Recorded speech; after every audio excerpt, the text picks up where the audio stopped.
How's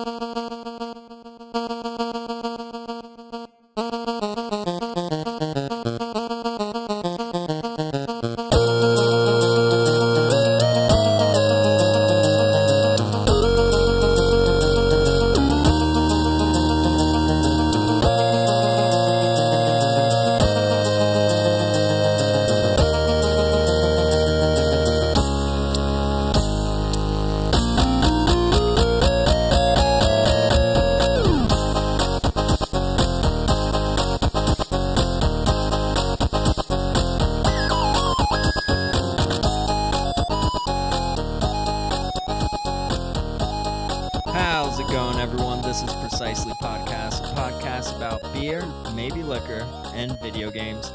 I'm your host, Bo, and with me, as always, we got Kelly. How are you? I'm great. How are you? Doing well. And we have a very, very special guest today, Ken, aka Mesmeron from Instagram. How are you, dude? Oh, fantastic. Thanks for having me. Absolutely. Did I get your name right? You got me. Mesmoron, is it? So tell us about your name. Oh, man. A long story. Two stories, actually. So, one of my favorite cartoons growing up was Pac Man. I love Pac Man, always been a huge Pac Man fan. And in the cartoon from the 80s, yes, the 80s, the evil villain is Mesmoran. Okay. I'm sorry, Masmoron. Sorry, Masmoron. And whenever I was creating my email account for Gmail, Masmoron was taken, Mesmoran. So I ended up taking the next closest thing. And it kind of also fit with another story years later. A couple years later, I was playing EverQuest, if you remember that game from years and years ago, Yep. MMORPG. And I played in the Enchanter class for quite some time. Well, back in the day, whenever you used to play those MMORPGs, you used to go for 48, 72 hours straight. You didn't care. You were in college or in high school, whatever. And as the Enchanter, one of the big things you have to do is your crowd control. You have to put all the enemies to sleep or mesmerize them. That was one of the biggest things you had to do, was mesmerize them. Okay. Well, we had a giant raid, and the Enchanter fell asleep during it. Oh, no. And it pretty much wiped the entire raid. And I remember one of the guys in my guild, he was a warrior class, and he's like, Mez, you're a freaking moron. So, Mesmoron it is. It's stuck. I love it. That's great. Excellent. It's a simple name, but it has a bunch of different meanings, which is great as well. I want to get into Pac-Man later with you because I know you're a huge fan of that, like you said. Absolutely. And, you have some very cool Pac-Man memorabilia that I want to talk about later. Sure. But let's get into the beer / liqueur or liquor. Since Ken, you told us earlier that you're not really a beer drinker.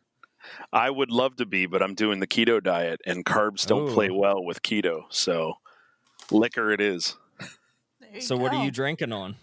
I'm doing Dewar's 12 blended Scotch whiskey. Absolutely delicious. If you've never had it, just straight on ice, and it just makes you feel good. All right. I've never heard of it, but Yeah. that sounds good. Yeah, it's I a love little Scotch. expensive, maybe a $55 bottle, but it's good. Okay. Kelly, what are you drinking on? Well, I have here, and I actually just kicked the bottle, so I brought the bottle with me into my office. There you go. I have I like, one of my favorite drinks of all time is a Manhattan, which is, if you don't know, 2 parts whiskey, 1 part vermouth, dash of bitters, and then if you want like an orange or cherry.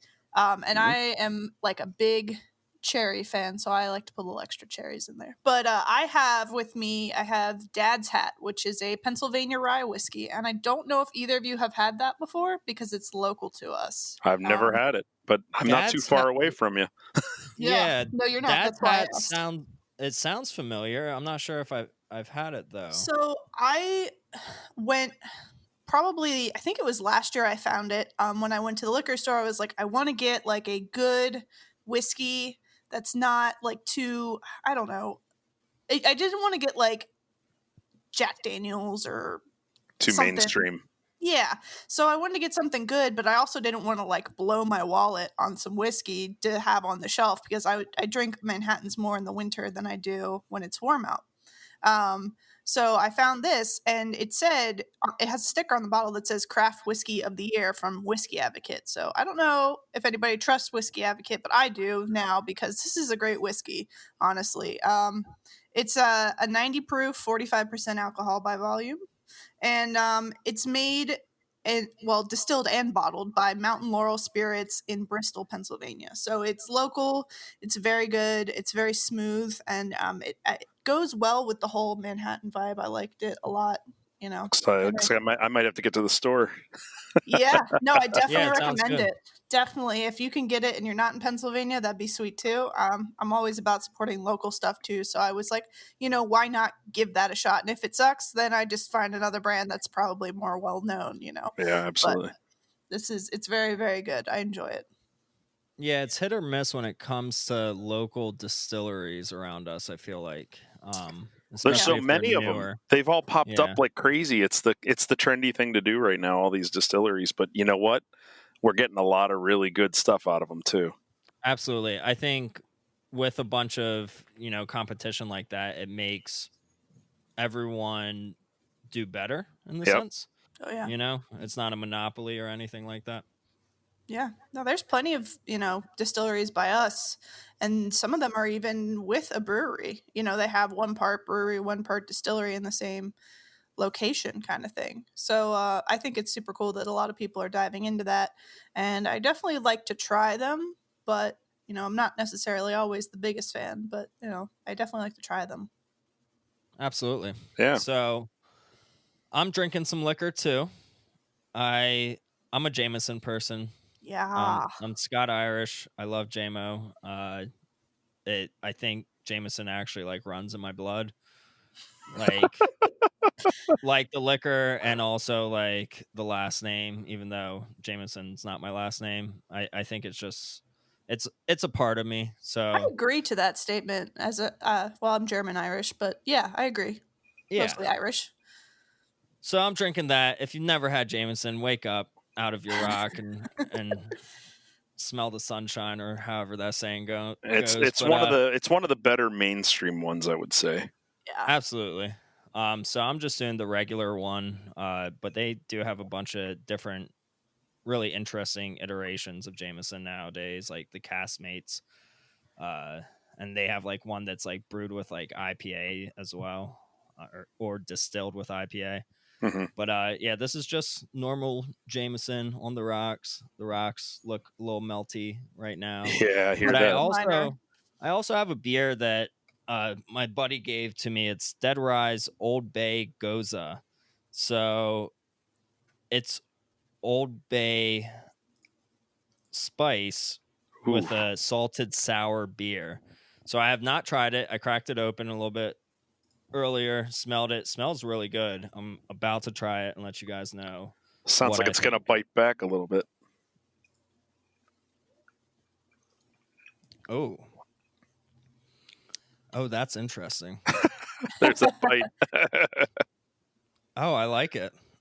I didn't think I would like it. It's like shrimp, like you're eating shrimp with like a little bit of like lemonade on the side. Doesn't sound like a summer beer to like sit on the porch and just throw back a few of those, though, does it? It is. Really? It's light. Yeah, it's light and refreshing. The Old Bay is like throwing me off because I'm not really an Old Bay fan. Like the only time I ever put Old Bay on something is shrimp. If it's like already like cooked steamed shrimp that you buy at the store. Come on. Yeah, or crab. Yeah. Yeah, it's good.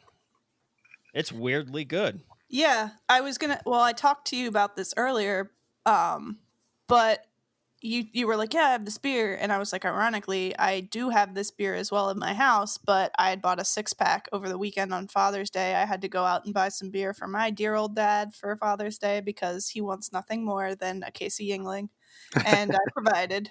So, so I went out to the beer distributor, and while I was there, I made it a self-serving trip as well and got myself a mix of 6 because there was a lot of things that I saw that I was like, ooh, I really want to try that. And we talked about on the last podcast Bo was talking, or maybe it was 2 podcasts ago when we were talking about the unicorn farts beer with the glitter in it. Yeah, they had that. So I was like, I definitely have to get this beer because I have to try it for myself. And then there were a couple other ones I wanted to try.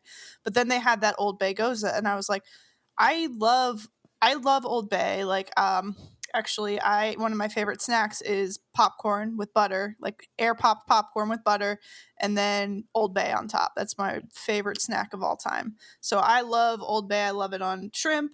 I love it on crabs. I love it on popcorn. I love it on French fries. You name it. So I have had this beer. However, it was probably when it first came out, like 3 or 4, no, probably more than that, 4 years ago. But it was good. I got it. It was good. I liked it. It definitely has a little kick to it from the Old Bay. So I was excited to find it again and give it another shot now as my taste buds have matured. There you go. Yeah, I like it. So besides liquor and beer, let's talk about you, Mez, the man that collects everything and anything when it comes to video games. We have to start off by asking, what's your earliest gaming memory? My earliest gaming memory. Wow. Well, it's a game I didn't own back in the day. I played it at a friend's house, and I fell in love with the game. And it's actually Atari 2600. I'm 39 years old, just to give you a little perspective. But okay. Atari 2600 video pinball. If you've never played video pinball, I highly recommend you just play it for 5 minutes. It's a charming game that has one level. It's super simplistic, but for some reason you want to keep playing. I don't understand what it is. It's just a little tiny ball that you're batting around this little field with a couple of cups that you're trying to go through to hit the goals. It's super simple, but I just love the game. Okay. Yeah, I never played it. I owned a 2600 as a kid. Like growing up, my parents owned it. And they had like 40 or 50 games, and then one day it was in the trash because RF cable broke. And, and you can't get another one of those, of course. Oh, we couldn't. Like for some reason, we could not find one. Nowadays, they've got the little inline coax adapters that are so perfect for Atari. Mm-hmm. Yeah. But yeah, that's really cool. Video pinball. It's a cheap game. Probably costs you $1 at most game stores, but it's a good time. Yeah. It sounds like the draw in it is literally the pinball aspect at that point. And when it came out, everybody was out at arcades playing real pinball. So why not bring that home? And that's, the draw to it. And I love real pinball. Hard to get into virtual pinball on a lot of these consoles and stuff, but it sounds like a lot of fun. It sounds pretty simplistic. So right. We'll have to look at it. Yeah, back in the day, it's all you could have at home, really. You didn't own a pinball machine back then. Now, does it even compare? No, not even close. But it was pinball at home, and it meant a lot because you had a score. You were able to compete with your family. It was just fantastic. I loved it. Oh, yeah. So did the score save on the cartridge? No. Unfortunately, no. There was no score saving on any Atari game. So that's a huge drawback. Huge drawback. But that's also why Atari carts almost never break. There's no batteries to leak in them. There's like nothing in there. If you've ever taken one apart, the chip's super tiny and there's maybe a couple semiconductors on it, and that's about it. True. Yeah. So what got you into collecting then? My wife. Wow. Believe it or not. Nobody says that. It's her fault. It's her fault. We'll say that. Okay. So elaborate. One day I was this is 2004. I was staying with my then girlfriend, now wife, where I had a couple of weeks between college graduation and going back home to start a job. So I ended up staying with her for maybe 2-3 weeks. And in that time, I, of course, wanted to help out around the house. I was cleaning things up, doing the food, cooking, what have you. And I opened up a cabinet, and inside a cabinet, I see a Tupperware box. And in that Tupperware box, there's a NES with about 5 games. And I'm like, oh, man, I love the NES. I haven't played the NES in forever. Let's hook it up. We hooked it up. She had, I think she had about 5 games. It was Double Dragon, Dr. Mario, Teenage Mutant Ninja Turtles, Mario I think 1, 2, and 3. So maybe it was 6 games. So she had those games, and of course, in my world, puzzle games are a huge thing. First thing I popped in is Dr. Mario. Man, we're having a blast playing that. She's telling me all these stories about how she got a member of a band to have to wear a hula skirt and a coconut bra at one of his shows because she beat him in Dr. Mario back in the day. And man, some good stories. And we just had a blast playing. And then, of course, I'm playing the Mario games and Double Dragon. Still haven't beaten that game. It's not fair, by the way. The end boss gets a machine gun and you can only punch and kick. What's that all about? So just started playing, and and I'm sitting there, I'm like, man, I wish I had my old games. Maybe I should look up some of them and see what's available. I knew I had a game back at home. I played it every year. Like pretty much every summer I went home, I would beat this game. We'll get into that later. But I wanted to get some of the games that I liked in the past. So I looked on eBay, and what I was looking for mostly was Dragon Warrior 3. I loved that game growing up. So I found a lot on eBay with that and like 40 other games for $90. Nice. $90. That's what it was back then. So we're talking 16 what year years was this, ago. do you think? 2004. 2004. Okay. So I ended up buying it. I got it in, and I'm putting the games in, and I'm doing the ADHD kid thing where I'm playing a game for like a minute and a half and saying, I'll move on to the next one. Let's try the next one. But I was having a lot of fun playing them. So we started going around to thrift stores. We started going to little game shops. Found a game store about an hour from me that had games 2 for $5 for Nintendo. Didn't matter what game it was. Oh yeah. So I started saying, I'll pick up 10 here. I'll pick up 20 there, whatever. Before I knew it, I had over 400 games for the system, unique games, and I'm like, Wow. hell, let's just get them all. Why not? And of course, my wife thought I was nuts, and by all accounts, I am nuts, and that's okay. But so I just started collecting card-only carts, and I just kept getting them, kept going them, and I think by 2007, 2008, I finished the NES set to my liking, not complete, but to my liking at the time. So that's what got me into collecting. It's my wife's fault. Good for her. Well, that's an amazing story. So let's elaborate. What's to your liking? So you're missing like 2 or 3 back then? Then I was missing 6 carts, 6 total carts. I went for not only licensed, but I went unlicensed as well. So they're actually the same 6 that I'm missing today because I won't mortgage my house for a Nintendo game. Yeah, that's but fair. I'm missing the stadium events, of course. I'm missing the Myriad 6-in-1. I'm missing Cheetah Men 2, which I had probably 700 opportunities to buy, and I never did. And then I'm missing the 3 Panesians, the porn games.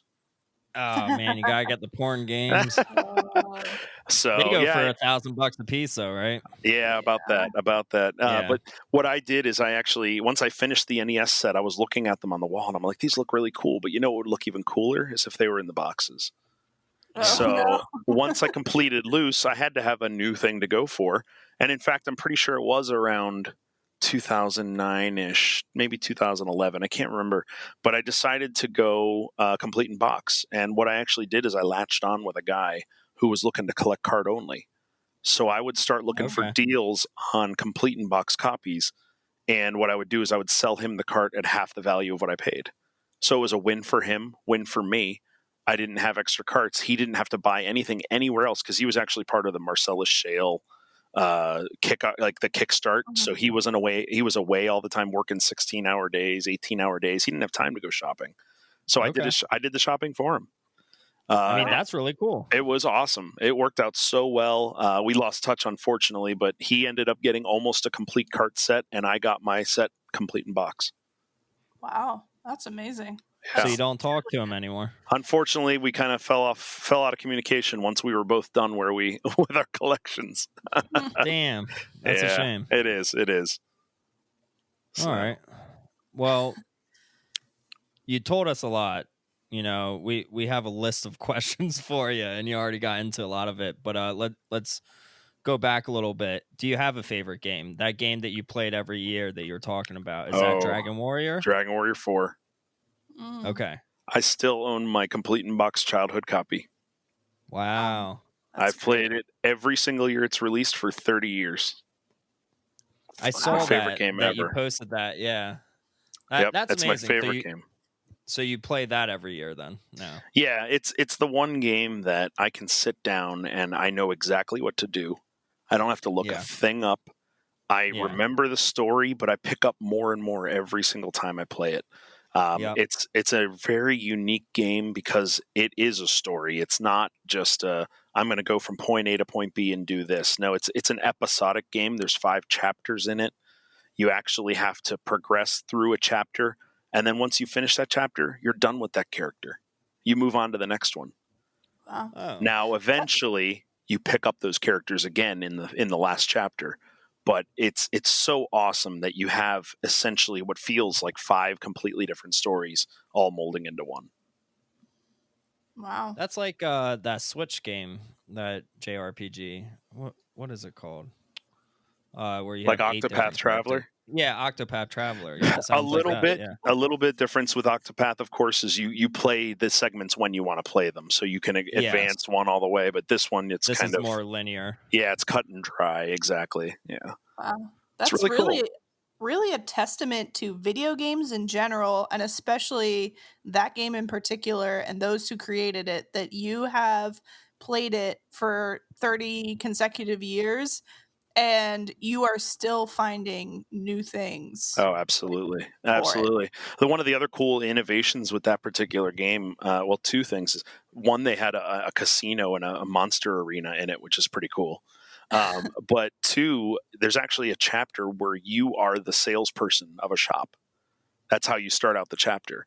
And that didn't happen back then. They didn't have any of that dynamic of making you connect with the character, trying to earn a living, and then you go on your adventure after that. I think it's just so cool. Such a great idea for a game.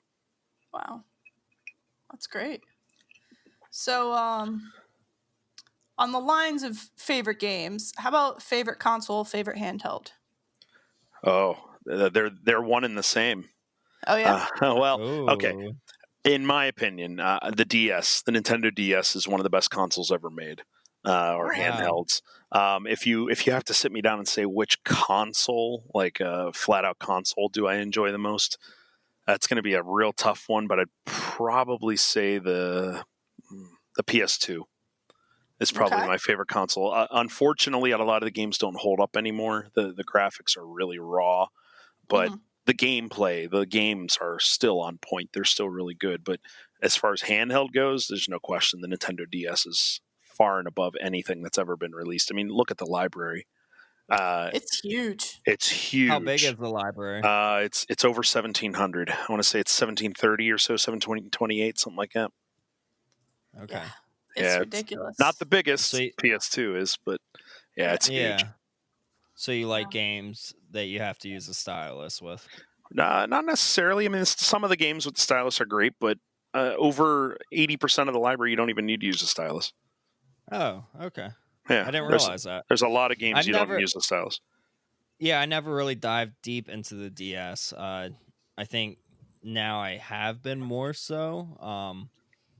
But yeah, I get a little frustrated when I have to bust out a stylus and my DS doesn't have one with me, and I got to go searching for one in my house. And I'm like, God damn it! Oh, there's so many good games on it, though. And the thing is if you want to get into the talk about shovelware, there's so Oh many my God. games people have never played that they consider shovelware, and it's really sad. Really, really Yeah. sad. They're missing out on so many stellar titles that they just said, that's for kids. Yeah, that and the Wii, I feel like have like the largest amount of quote unquote shovelware Yeah. on. Like it's just insane how many titles they put out for both of those systems, and how many of them people were like, eh. Well, yeah, that, and honestly, PS1 has a lot of junk on it too that people don't Yeah. Oh, yeah. realize. There's a lot of terrible games on there, but hey, they're games. Terrible. Every game should be loved, except for Agreed. maybe I Imagine disagree. Babies. Except for Imagine Babies, that one could probably never have been made. That would have been okay. Is that a DS game? Yeah. And Wii. Oh, God. Sorry, it's Imagine Party Babies on the Wii. Oh my God. Yeah, Wow. that is like probably that Imagine series is literally the definition of shovelware. Yeah, it's rough, but you know what? You say that, and you're right. but I've got an 11-year-old girl upstairs that's played most of them. Oh yeah, So That's funny. yeah, that's exactly who it's for. if and they're that's getting awesome. used, then that's awesome. That's funny. Right on. So when you get into the zone to game, what does that look like? Do you have snacks or drinks with you? Are you in a favorite chair? Is it usually a certain time of day? Like, give us the rundown of the mez. I'm always in a favorite chair. I have a nice recliner downstairs. We have a recliner couch, like a dual couch. But this Okay. thing, each seat, for some reason, it's like oversized. Each seat is like 3 feet wide. It's really huge. And Yeah, you've got that's like the huge. center console with your drink carrier and a little pouch you can lift up the middle and keep whatever you need in there, remotes and stuff like that. As far as snacks, yeah, I'll have like nuts or something here, usually cashews or pecans or walnuts or something. I usually like to snack on those because they don't make your controller nasty, and that's pretty important. Yeah. No I Cheetos. used to work at GameStop back in the day. I've seen some pretty nasty stuff. Oof. Yeah, I usually have those snacks, but time of day, it's usually after I get the kids to bed. So I don't normally game until between 8:30 and 10 o'clock at night usually. But Okay. that makes me an insomniac because I'll game until 2, 3 in the morning sometimes. Yeah. So Man, I can't do that anymore. unfortunately, I have to. I have no choice. Yeah. Oh, I feel you. So for the people who unfortunately don't know you or don't know you yet, after this they will.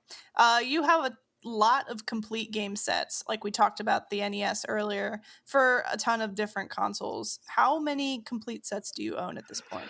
I'm gonna have to run through them. You can do the counting if you'd like. All right, I got my fingers ready. So NES, I consider as complete as it'll be. Okay. That's complete for me. Nintendo 64 is complete. GameCube is complete. PlayStation 2 is complete.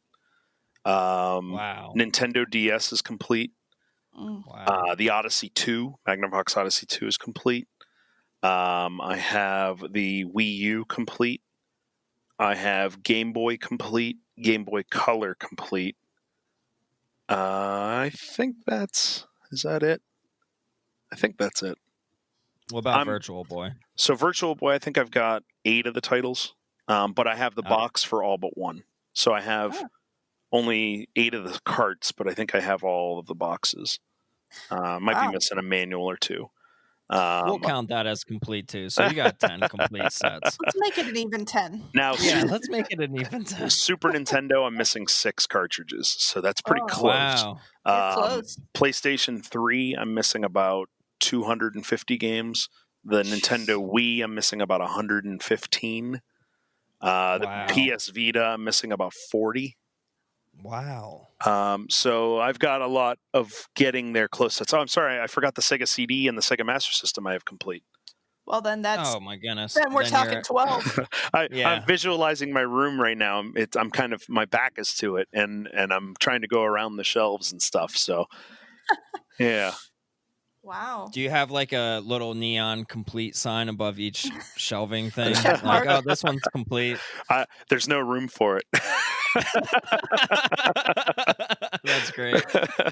There's just like a little green check mark that appears like glowing in the sky as soon as he finishes it. Just Yeah, like, bing. exactly. I'll get some stickers made up for you.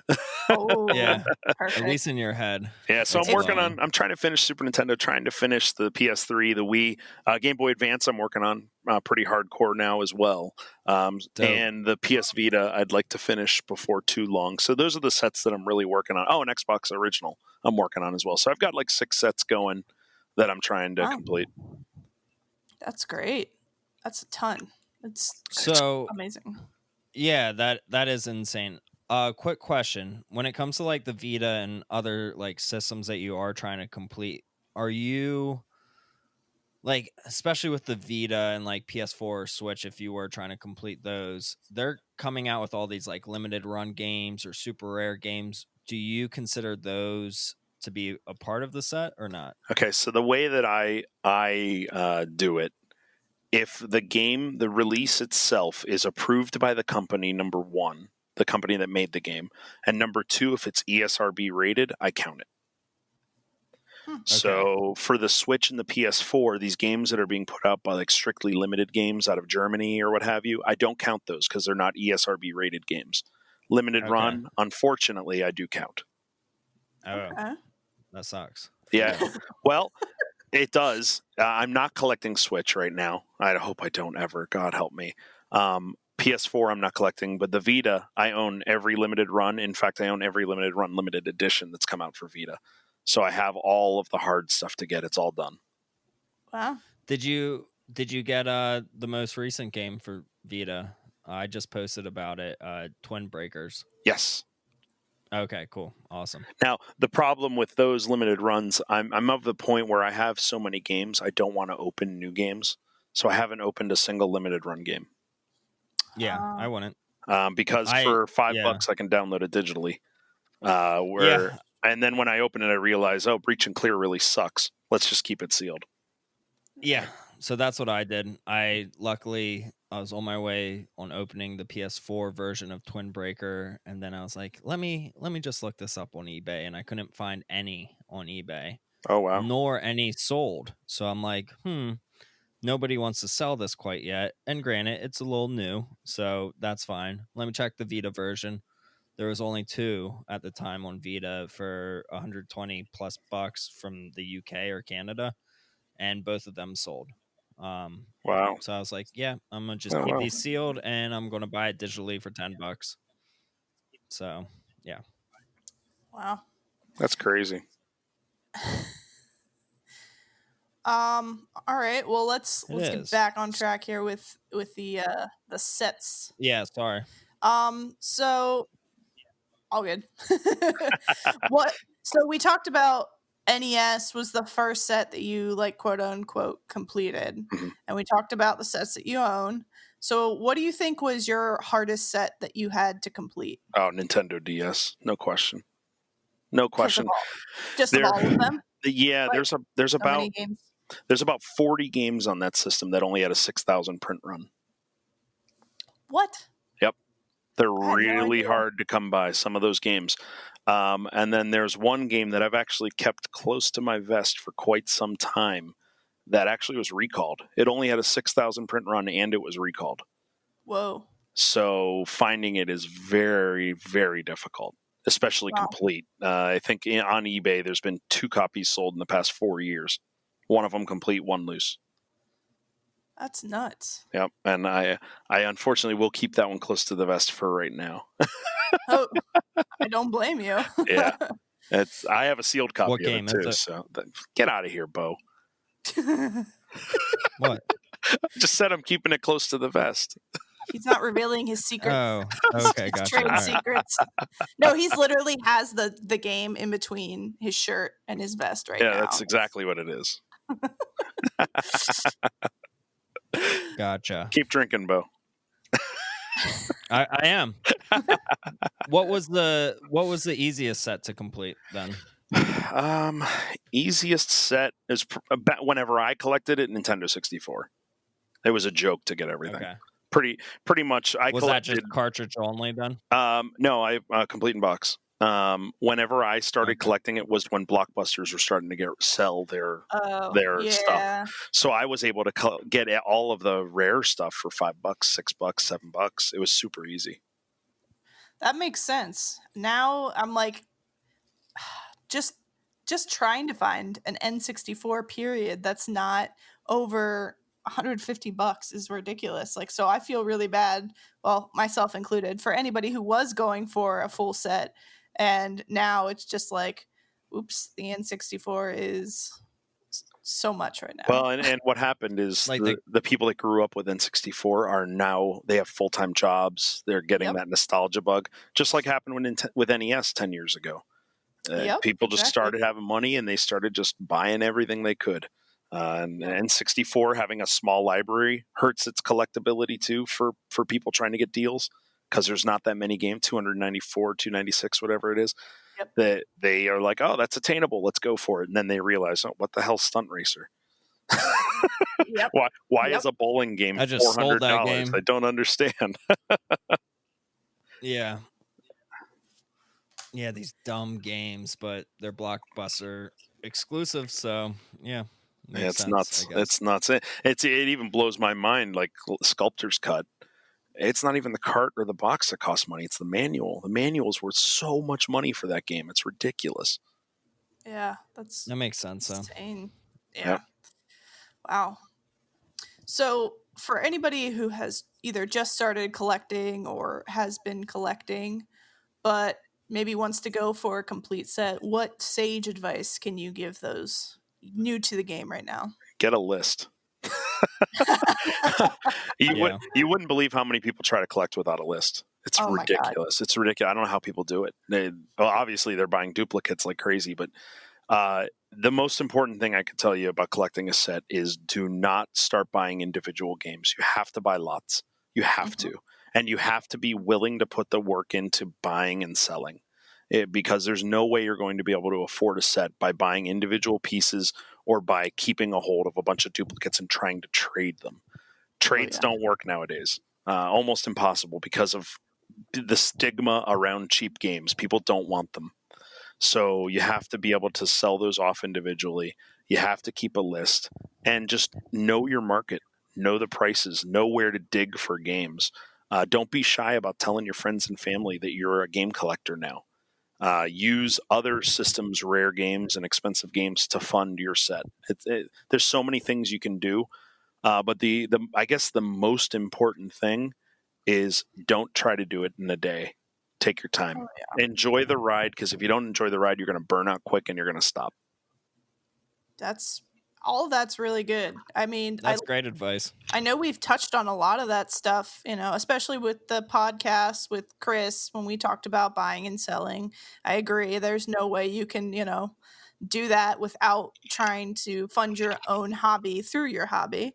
And Rome wasn't built in a day, so take your time. It's not, it's not a sprint, it's a marathon. Absolutely. So these are all great advice, and I can just actually, ironically, I can err on the side where you said that let other people know that you're doing this. It's interesting. One of these girls I knew in high school hit me up the other day on Facebook. She sent me a message and she was like, "Hey, are you still collecting games? Because we're moving and my husband has a PS3 that he wants to get rid of." And I was like, "Well, I do have a PS3 already, so I don't really, I don't want to undercut anybody for something I'm just going to resell kind of thing. But, if you have any games that he's getting rid of, let me know. I definitely look at games." And so she hit me back and with a list of games. And I was like, "Yeah, there's a bunch of these I'll definitely take." And she gave me a good price. And it's like, just let everybody know, because you never know who's going to come through for you. It could be somebody who you haven't talked to in 5 years or something, and Absolutely. they'll just hit you up, and all of a sudden there's that missing piece that you've been looking for forever or something. It could happen. So, and let me throw a little plug in there. I am collecting PS3, so feel free to give me a call anytime. That's funny. I will actually hit you up. I got a couple today. Funny, actually, after she hit me up last week and was like, "Oh, I don't need a PS2 or a PS3. I'm good." I went to play a game last night and my disk drive stopped reading discs on my wow. PS3. So I was like, "Shit!" And then, of course, it was like, and she already sold that other one. So I got another one, and they came with a bunch of games that I do not want. So I will definitely send you a list later. If you're There we looking for go. any of those. We'll see. Well, cross your fingers. I don't know. We'll see. I have a question, Kelly. Did you not just give her an offer for everything? With the PS3? I didn't, because for me, I understand, how we talked about, just take whatever you can get kind of thing. Right now, I'm honestly so overwhelmed with a ton of stock for my retro booth, and that technically is not, I would not sell it there, obviously. So I was like, I don't really want to get something else that I would have to only put on eBay, whereas the other avenues I have eBay or in-person sales. So I kind of was like, I'll let her sell it for whatever she wants to get, and if she gets that, great, kind of thing. And I'm just gonna stick to. But if she would have been like, "Oh, I've got Nintendo or Super Nintendo," I've been like, yeah, let me have all of it. But for newer stuff right now, I'm trying to be a little bit more picky and just stick to simple things that I can, put on eBay and ship out pretty simply. Well, I hope you don't quit the Instagram claim sales, because I love when you do your little claim sales on Instagram. You always have I'm something behind on it. really off the wall and weird that I need, like that Oh my stupid God. Pokemon Tiger thing. Yeah, I remember that. That was cool. That was actually sitting in my basement for a while, and I was like, because I got it at a yard sale or something, and I was like, I remember these as a kid. These are great. And then I like literally never displayed it or anything, and I was moving, and I was like, I've got to get rid of stuff. Yeah, you sold it to me as is. I did have to take it apart and get my multimeter out, and I fixed it, so it's working great now. But There we go. man, I love that little thing. Yeah. Yeah, that's so cool that you got it working. Yeah, I do have to do another one. I'm drowning in stuff over here. I'm so behind on it. Yeah, I need to do a claim sale page for myself or something. Hell I've been meaning to do yeah. that. Yeah. Either way, Kelly, Yes. another question off Okay. the wall. That PS3 that you did buy, did you get it from OfferUp? No, Facebook Okay. Marketplace. Okay, good. All right, just making sure. Okay. Did you miss out on a good deal? Was there a deal or like Yes, I'm so bitter about this one thing that happened the other day. Monday I'm on OfferUp before I go to work. I message this guy. I see he just listed this PS3 lot. I'm like, cool. Like, I've been looking for first gen PS3 for the longest time to play PS2 games in HDMI. And especially because the only PS2 system that I own right now is in my kiosk. And there's so many good PS2 games that I own that you don't want to play on a kiosk. Of course. Because they're JRPGs or they're just long ass games in general. Yep. So I messaged the guy. I was like, hey, quick question. How many USB ports are on the front of this PS3? And he's like, let me check. And in my head, I'm like, oh, it's going to be 2. It's fine. Whatever. And he's like, there's 4. And I'm like, okay, like, will you take 100 for it? And he's like, I'll do 125. He had it listed at 150 with like 10 games or 12 games with like 3 controllers. I'm like, I'll do 125. That's fine. I can meet up with you after work today. And then he messaged me like right before I got off work. And he's like, I forgot I had a doctor's appointment. Can we shoot for tomorrow at 5? And I'm like, that's fine. Cool. And then he messages me yesterday, and he's like, my son actually wants to keep the PS3. Oh, I hate that. Oh, that's happened to me. And I was like, I wasn't mean, but I was just like, fuck. Like I was just like, I was just so bitter.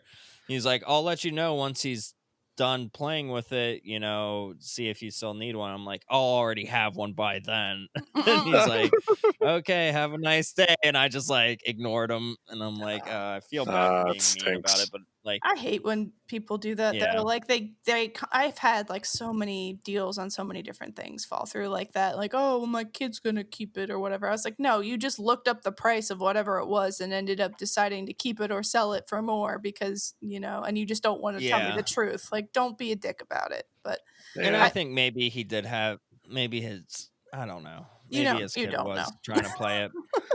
But yeah, whatever. Yeah. All right, back to you, Mez. So I helped you finish your Game Boy cartridge set. You did. And one of the last games you needed was Bonk's Adventure, right? Yep. Bonk's Revenge. Bonk's Revenge. Revenge. Okay, yeah.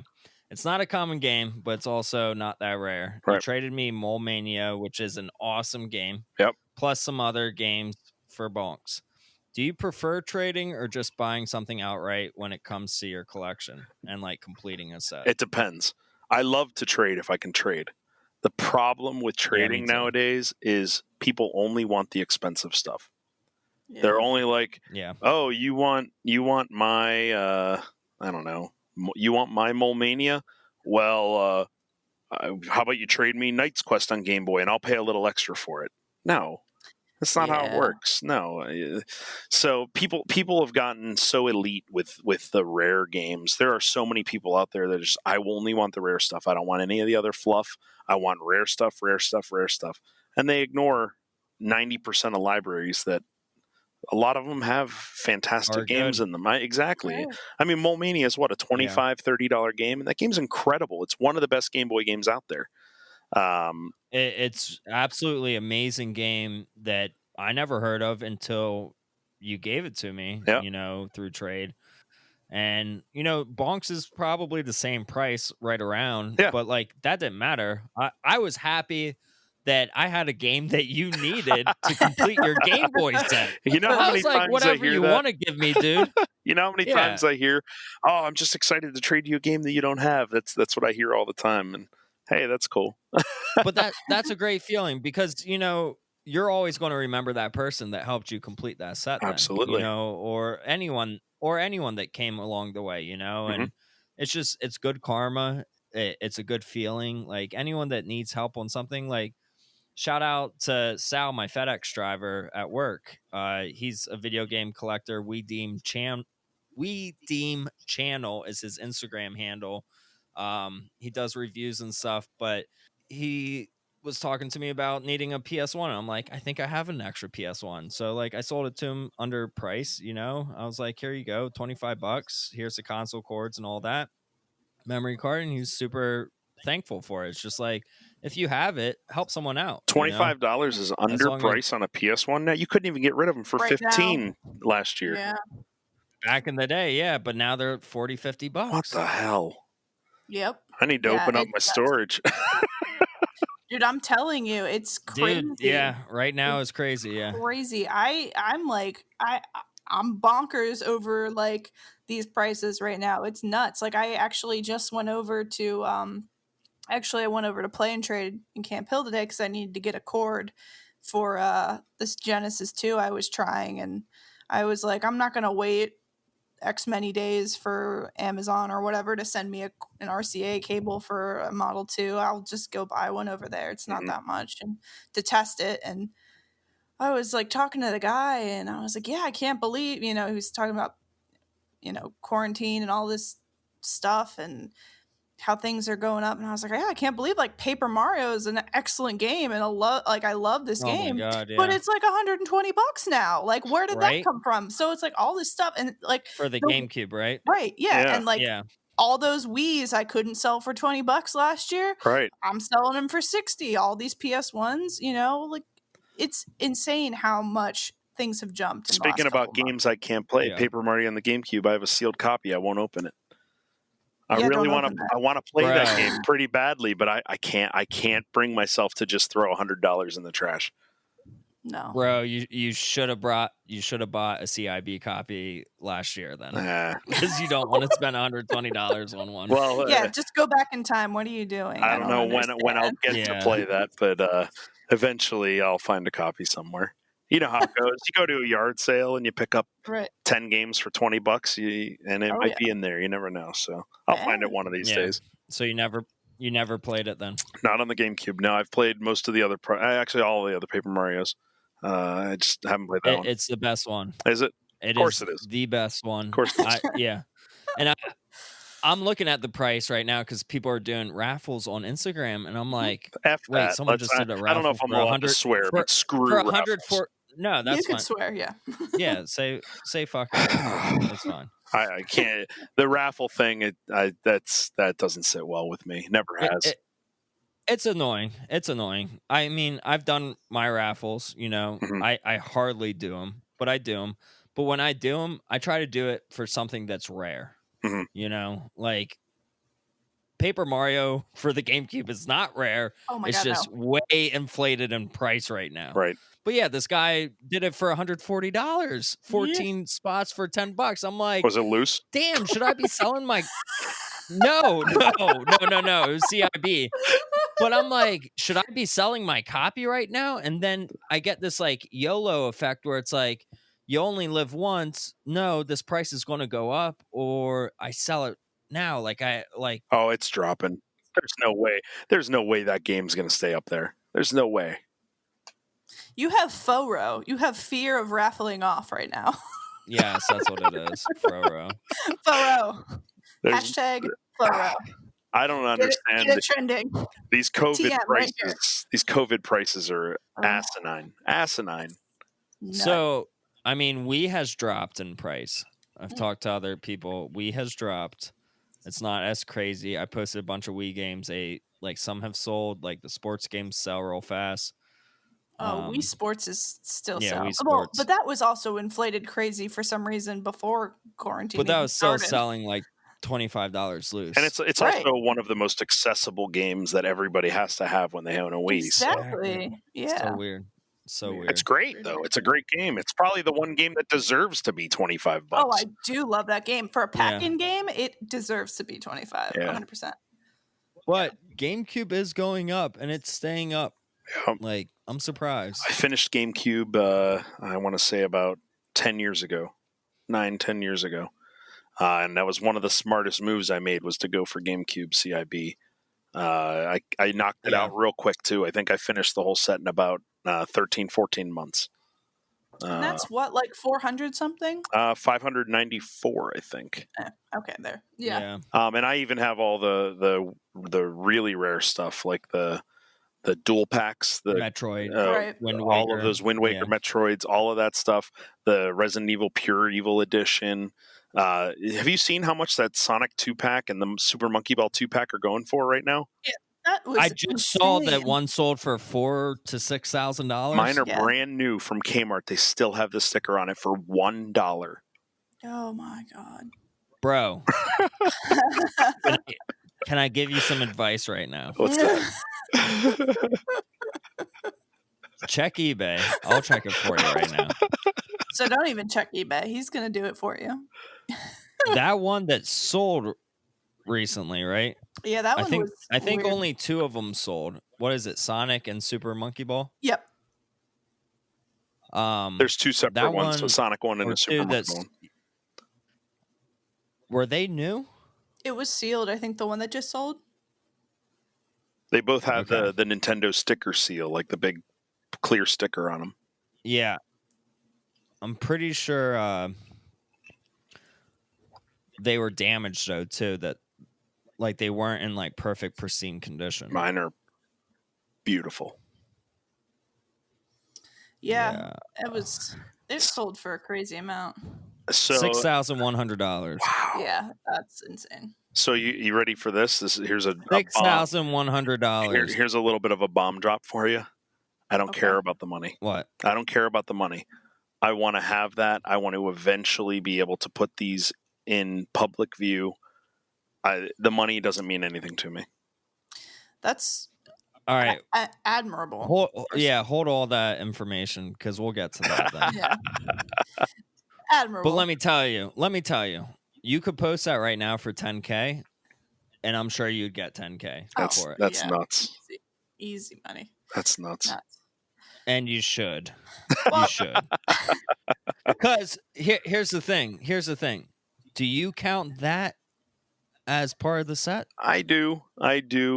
For a set like GameCube that didn't have a lot of variation, I would consider those as part of the set. Now, when you get into like the PlayStation 2, if I collected variations, that set would be 3 times the size of what it is right now. Oh yeah. There's games like NHL Blitz that has 3 different versions. It has a different little sticker or a different printing of the cover or a different version, things like that. GameCube didn't really have a ton of that. There's a little bit, but not a ton. So Right. Like I remember I saw something or I read something or listened to a podcast or something about like how the variations when it comes to collecting sets. And if you look at like PS2, for instance, you have like, okay, here's a game that came out that was a movie and it's just that. Then there's the greatest hits version. Then there's the version with the movie ticket in it. Then there's the movie ticket or the concession stand ticket instead of the movie ticket. Yep. Or, like there's all those different And weird then- variations of it. Then Oh there's my the God. Mexican version. There's the Canadian version. There's the French Right. Canadian version. There's all kinds of craziness. Yeah. Yeah, it's crazy. Yeah. That's So nuts. I usually go for one of each game, but when it comes to those packages of multiple games together, I usually go for those. So like PS2, I have all of the ESA compilation bundle. I've got the Resident Evil bundle, the Grand Theft Auto bundle. I keep all those bundles as well. I think I only have the Crash bundle when it comes to those, like the 3-pack. I love that though. That There's a was bunch cool that- because There's a good Pac-Man one if you want the Pac-Man. yeah. You have the outer shell to it, kind of thing, and you Mhm. know, then there's the games. So you had like art on the outside of the games that already had art on them. You Yep. know, like it was just an extra piece of like, if I really love that game, it's really cool to have that extra little, you know, sleeve to it. Absolutely. It makes it look nicer on the shelf. That's all it is a sleeve, though. It's a $10,000 sleeve. I mean, let's be real. It's at least a $6,000 sleeve. That's true. I've got a little Samson in the back there for a $2,000 box. Whatever, box and manual. Oh my god. It's card. All right, so let's get paper. to that then. Yeah. What's the most money you have spent on one individual game? $770. That's not that bad, dude. Yeah, which one was that? That was Shantae complete in box on the Game Boy Color. Whoa. Oh, wow. Now, I had no intentions. So when did you buy that? I bought that last year, believe it or not. I bought it last year. It was they were selling it. It was a store in Pittsburgh. They were selling it for $900. I actually was able to sign my daughter up for their card, and I got 20% off of it. So I paid $770 after tax, and I had zero intention. In fact, I remember going to my wife and say, "Honey, I'm gonna sell this box and manual. I'm gonna keep the cartridge because I'm only going loose on Game Boy Color. I'm gonna keep the cartridge, but I'm gonna sell the box and manual for $600, and I will get a $400 game for $170." And she said, "Fine, go ahead, go for it. It's right around Father's Day. This is going to be your Father's Day gift." I said, "I love you." So I went ahead and bought it. Well, a week later, Kevin Young Games 916 on Instagram was actually in my area, and he wanted to stop by.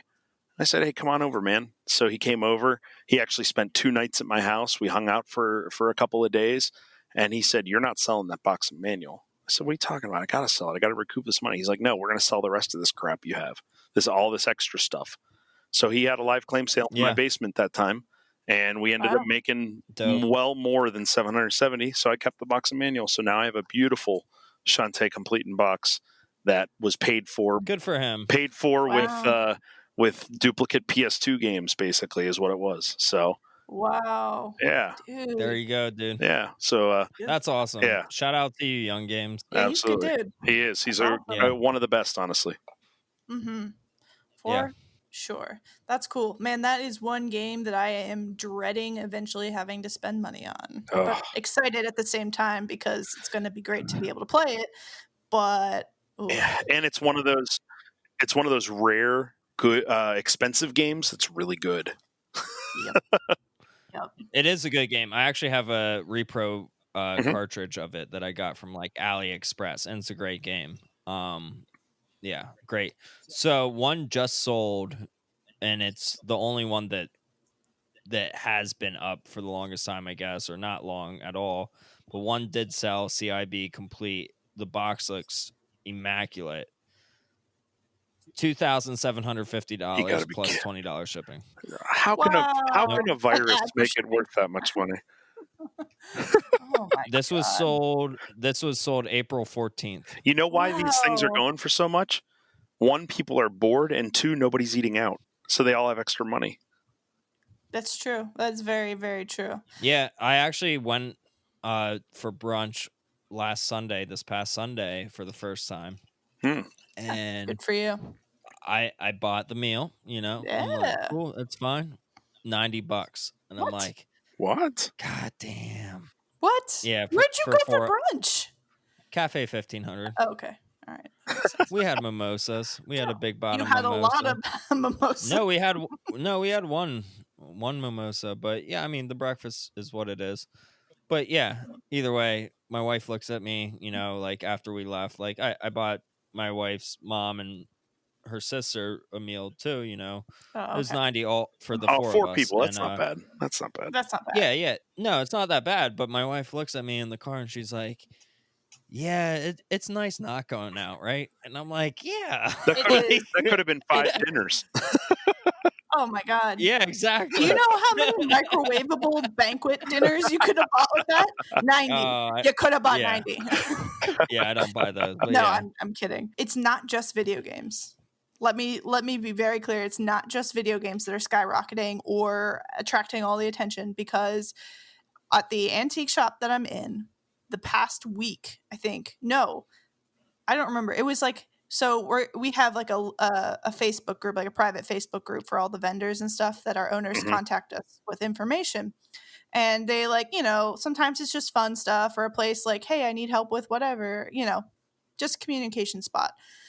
So one of the owners posted the other day that it was the best day in sales they have had since the grand opening, which was a year ago.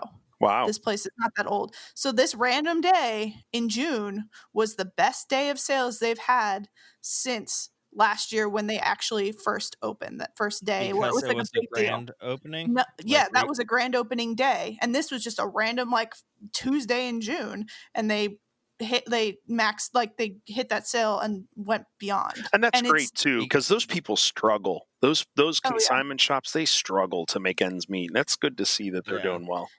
Yeah, and that's what I'm like. People are just out, like they have extra money. They have money from the government now that was given to them that they want to put to good use. They're spending money on small businesses. They're spending money on things that they like, helping out these things that they might not have normally spent money on. They might have been struggling to pay their bills or whatever, and now they have some extra money, so they're putting it into a hobby, which those people that are funding the hobby are making money on it. So this month for them and me has been insanely good, just because I feel like because of this coronavirus, people have been away from it for so long. They're coming back. They want to spend the money. They want to support you.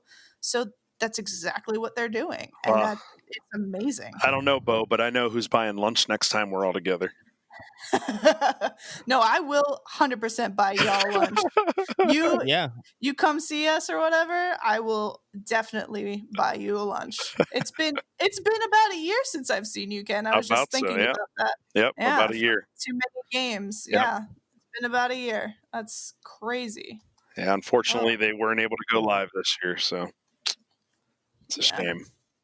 Or Ken, you could sell one of those CIV boxes like that GameCube one, and then regret my life afterwards. Or that Shantae one, or Shantae, and then we could go to a nice restaurant. How about we go to a nice restaurant without selling my stuff? Yeah, no, that's fine. We're all good. We'll all be great. We will all be down, 100%. We'll all get that really nice bottle of Jameson, right? Yes, there you go. $100 bottle. There you go. So wait, Too Many Games isn't happening anymore? No, I believe they are kind of in limbo, but it should have happened by now, I would imagine, because it's June. Well, no. They said September now. Oh, did they move it to September? Okay. So there's hope. Yeah. Okay. But very little. Is hope. Yes, there's hope, but also it's the last update I heard was the Move update, so I haven't really heard anything else as far as like guests and things like that. So who knows? And I guess, we'll take it in stride as it gets closer, but I really hope we will probably all have to just wear masks. Yeah. Now, I know my buddy runs a convention in Albany, New York, and he had to cancel this year. But he also runs one in Syracuse that always goes on in November. So there's a good chance that maybe that one will stick. So if you're not doing anything, come on up to Syracuse in November. It might be October this year.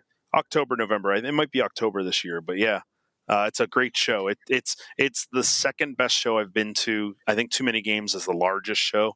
Retro Game Con is what it is in Syracuse. I would say it's the best show I've been to, but it's a little bit smaller than Too Many Games. Right on. I'd definitely be up for a trip, if Too Many Games doesn't happen, or like I don't know, like if they whatever happens, that's my quote unquote trip. I usually do 2 or 3 days there because I'll have the summer off from work, so I'm usually able to swing that. But if I don't have to pay for, I say it like it's a big deal, it's like 2 hours away from me, but if I don't have to go on that trip, that's money in my pocket that I can put towards a further trip. Yep. And that I would definitely be down to see that. That sounds like a fun time. And man, I am like, all the memories are popping up on my socials, and I am missing that convention so bad right now. Like, I love that thing. It's crazy how many people you meet, how many fun memories you make at those conventions. They're just a blast. Yeah. They really are a blast. And there's lots of deals to be found too. which is crazy to me. But there's plenty of deals, and there's a lot of haggling. There's trading. There's all kinds of stuff going on. Oh yeah, I was just thinking about like all the fun like stuff you get to see, just like hanging out. Like I walked around with you for I don't know, most of the day, the one or both days. Like I met up with so many cool people and like just got to hang out. And it's just like it's just what like it's just what you love to do, and then you get to actually see the people that you do it with on the other 364 days a year on the internet. And it's crazy. you get to see them in their element too. That's such a big Yes. a big thing is everybody can be themselves for a couple of days. They don't have to Oh, yeah. pretend because they're not sitting at work. They just get to have fun, and that's the best part about it. Oh, 100%. I agree. It's such a great time. And if it wasn't coronavirus and it was on right now, I would be telling everybody to go because it's just like the best experience. If you have a game con around you, even if it's small, like just go and just enjoy it, because it really is just you and the people who enjoy your hobby just like you do, just surrounding you. It's such a great feeling. And Bo, didn't you get a kiosk at one last year? An N64 kiosk? Yeah, I'm staring at it right now. I'm in the kiosk room right now. Now, was that kiosk one of the, like, was it in like a hospital or something? What was that one? So I don't know where it originated from, but it's Kids Pace was a company that designed this kiosk, and Kids Pace has designed kiosks for hospitals, which this one is not for a hospital. The ones that are for hospitals actually look like hospital equipment. Okay. Like they're rolling on wheels. That makes sense. Yeah. Like they look like, they're white with green and purple. Like they look like hospital equipment. They're round. Like there's no sharp edges. But Kids Pace has also made the kiosks for McDonald's and like other fast food restaurants. This one could have been for like a dentist office or like some like type of like medical office or something. Talk about the not coolest really sure, dentist but ever. I was gonna say, where can I go to find a PCP or a dentist that has a kiosk? If you are one, please let me know. I'd love to come see you. Can I tell you real quick? I went to my dentist today and got 2 fillings done. My teeth are sore as hell during this whole podcast. It's fine. The beer and liquor have been helping. Yeah, exactly. I'm hardly feeling it anymore. But they have a Pac-Man and Galaga arcade cabinet in the dentist's office. And then they also have a flat screen TV with a Super Nintendo Mini hooked up to it. Nice. You're gonna have to send me your dentist. But is the Locust arcade Lane set Dental. to free play? Yeah, I think so. Actually, this old guy like kept like circling it, like looking at it and like smiling and like chuckling. He's like, yeah, yeah. Are you sure that wasn't you? I'm like, bro, are you gonna fucking play it or what? Was it Billy Mitchell? Was it what? Was it Billy Mitchell? Yeah, right. Dude, talking about Billy Mitchell, I just commented on some dude's post about Billy Mitchell that my friend commented on.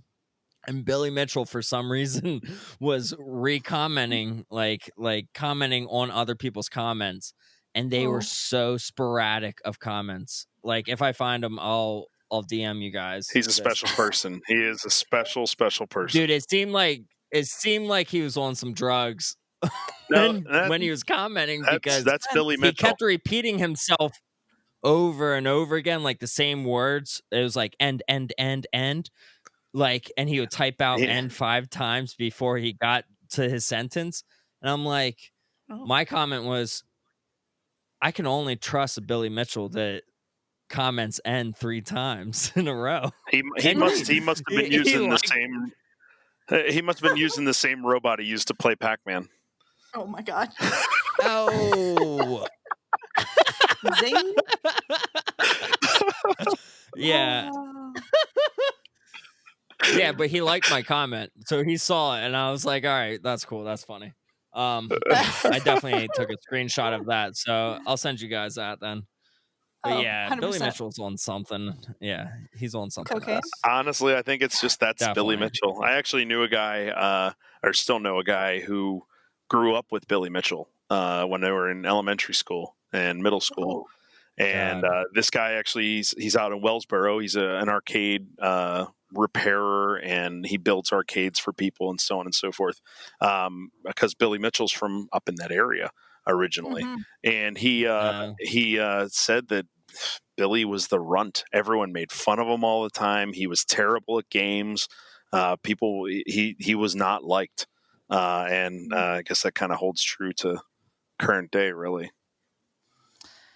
Yeah, that seems pretty true. I mean, it's kind of hard to go against that, the fact that you've gotten this high score, but with the potential, I'll say potential, quote unquote, of cheating. Like, nobody's going to want to root for some guy who's cheated and then got fame out of it. Right, Like, but in all due respect, he is really darn good at the game and probably is one of the best. Yeah.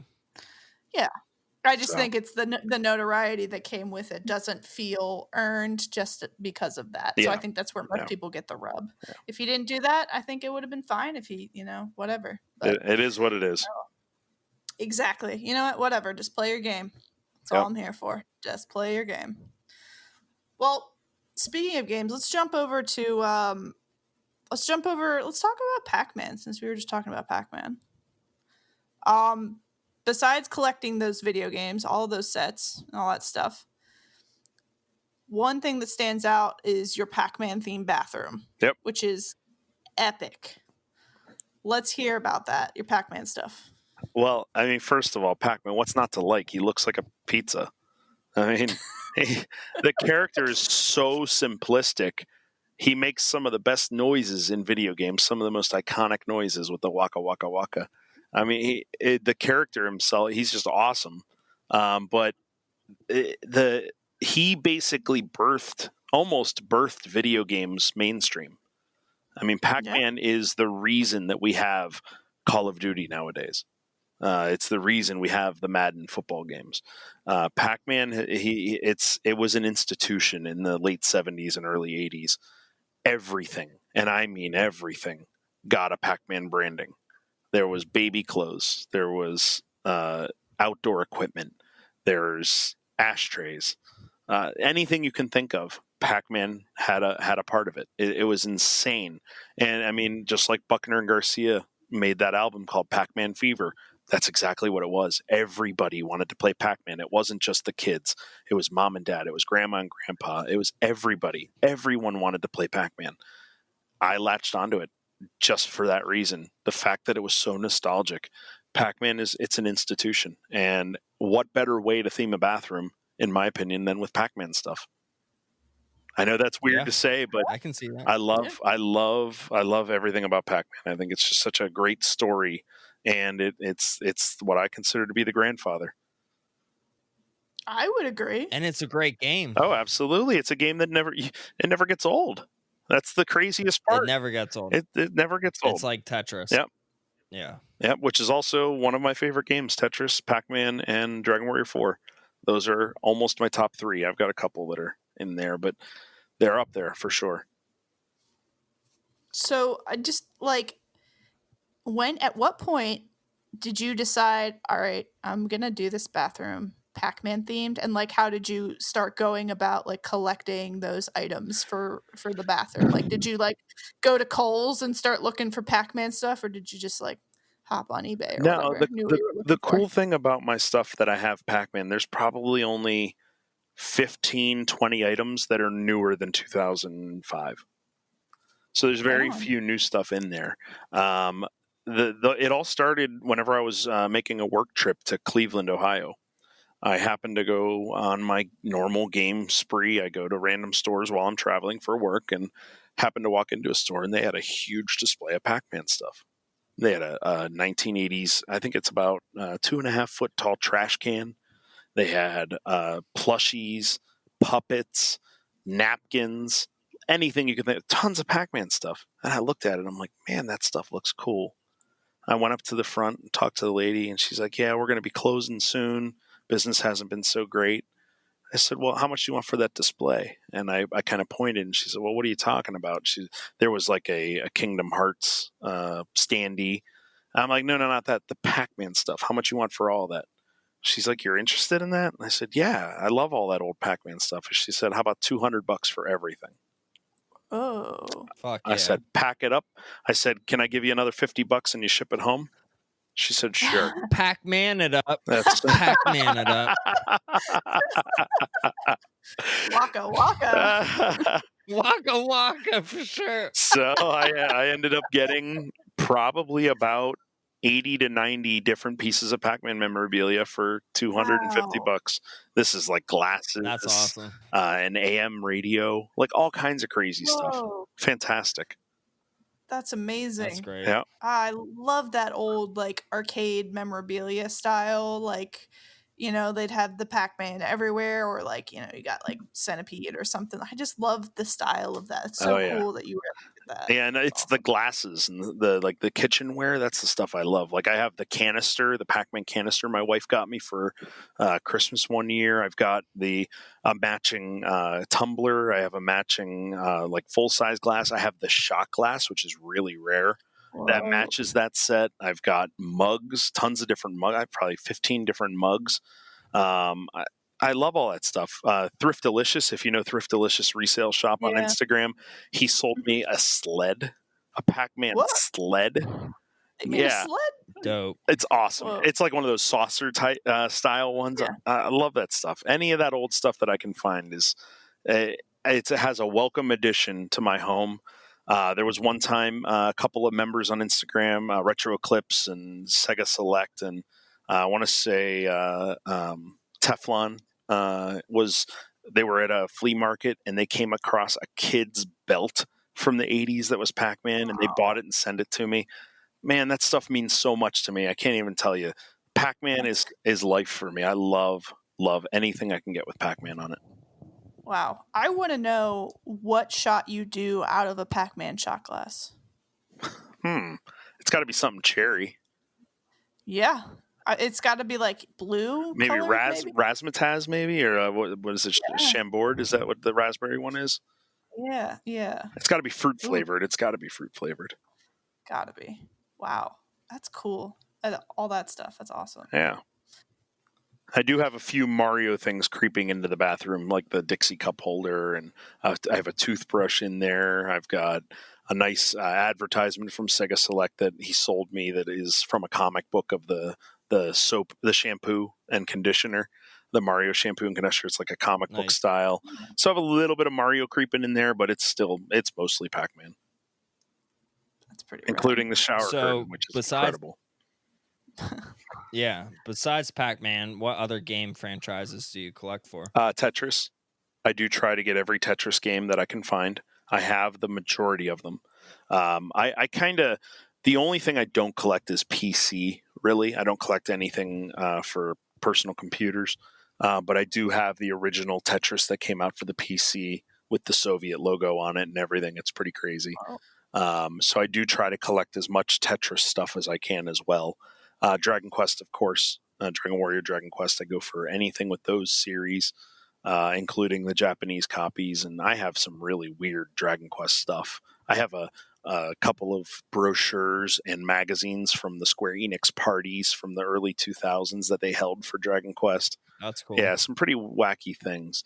So I would say those are the franchises that I really go after. Okay. Wow. That's pretty good. But aside from the collecting side of things, you're also like a pretty hardcore gamer. We talked about how you finish this one game every year, but you also finish a ton of other games each year. And this year, we saw that you challenged yourself with beating 39 games this year. Yep. So I think I know why, but why did you choose 39? So the reason I chose 39 is on New Year's Eve, I was sitting here with my wife. The kids are asleep, and I'm playing games. She's on her phone or than whatever she does sometimes. And I'm sitting here playing a game and with a buddy on Xbox One, and he gets off around 11:30, so he can go be with his wife for New Year's. And I'm like, I should do the same. So I pack it up, and then I'm sitting here staring at the systems that I have hooked up, and I'm like, you know what? I haven't touched that this year. I haven't touched that this year. I haven't touched that this year. And I'm going down the line. I'm like, this is a shame. I want to beat a game on every system that I own that is currently hooked up. And I'm going to make it a challenge for 2020. So that's what I did. Great. So I've got a game from every system that I have hooked up or that I have a handheld of that has a beatable game on it. So I'm not going to be playing a game on like the ColecoVision or the Intellivision. They don't really have much beatable, and quite frankly, they're probably going to take me 10 minutes anyway. So I went ahead and skipped them. But I've got 39 games that my wife and I at 12:01 or 12:02, we sat down and wrote out a list. Some of the games are ones that I've been meaning to play. Some of the games I threw on there because they're different genres than I would normally play. And some of the games, I literally took a randomizer on random.org and I put in how many games I have for that system, and I selected a random game. I love how into like this whole thing your wife is. Like I love how much of a part she plays this, because I know with my collecting, and it's nothing like against him, but like I collect, and my fiance is like, yeah, that's great, that's cool, and then just like peace. But like to have that partner that is like, yeah, this is you, this is your hobby, this is what you love, like just get in there with you and be like, yeah, let's sit down and write this list together. That's so cool that she's like Yeah. ready to do that. She's a big supporter. She doesn't really play the games much. I mean, there's a few things, like she is a diehard P-Cross fan. She's played pretty much every P-Cross out there and has beaten them through and through, sometimes multiple times. She loves that game. But she's a big supporter. She actually tolerates me very well, I'll say that. For sure. Sounds like it. But that's so cool that you guys do that together, and it's like, Oh, absolutely. Absolutely. So how many games have you finished so far this year? Like out of your challenge of 39, where are you at? So out of the challenge of 39, I've beaten 25 already. 25, wow. And I've been playing about 6 at the same time so that I don't get bored of a particular game, because quite frankly, some of these games are not very fun. Yeah. But I can imagine. If they made the list, I'm going to beat them. So that's great. There's no like, oh, I don't really like that game, I'll cross it off and put something else on. Yeah. So yeah, I've beaten 25 so far, and I'm in the middle of, I think, 4 right now. Yeah. Wow. Yeah. That's great. What do you think the quarantine, has that like helped you with all this, like being home, stay-at-home orders and stuff? Do you think that helped you egg this challenge along a little bit quicker or not? Yes, definitely. It absolutely has, because I travel for a living. I travel probably 60 to 70% of my work days.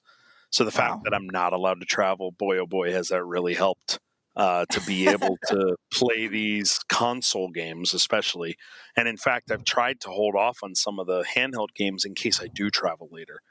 But yeah, I've beaten the majority of the console games. I probably got about another 5 or 6 left on the big consoles, and then a bunch of handheld stuff.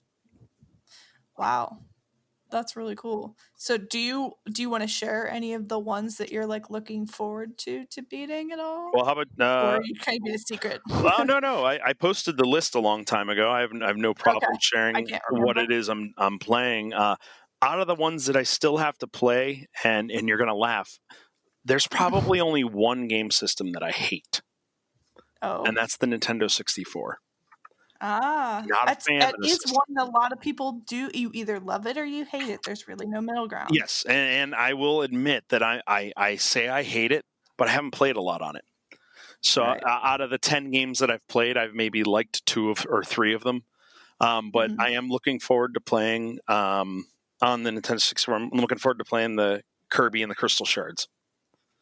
Nice. Never played it before. I've always loved Kirby games, so I'm. It's going to be an easy one, I think, but I'm excited to give it a shot. Right on. Any that you're not looking forward to playing? Yes. Sega CD.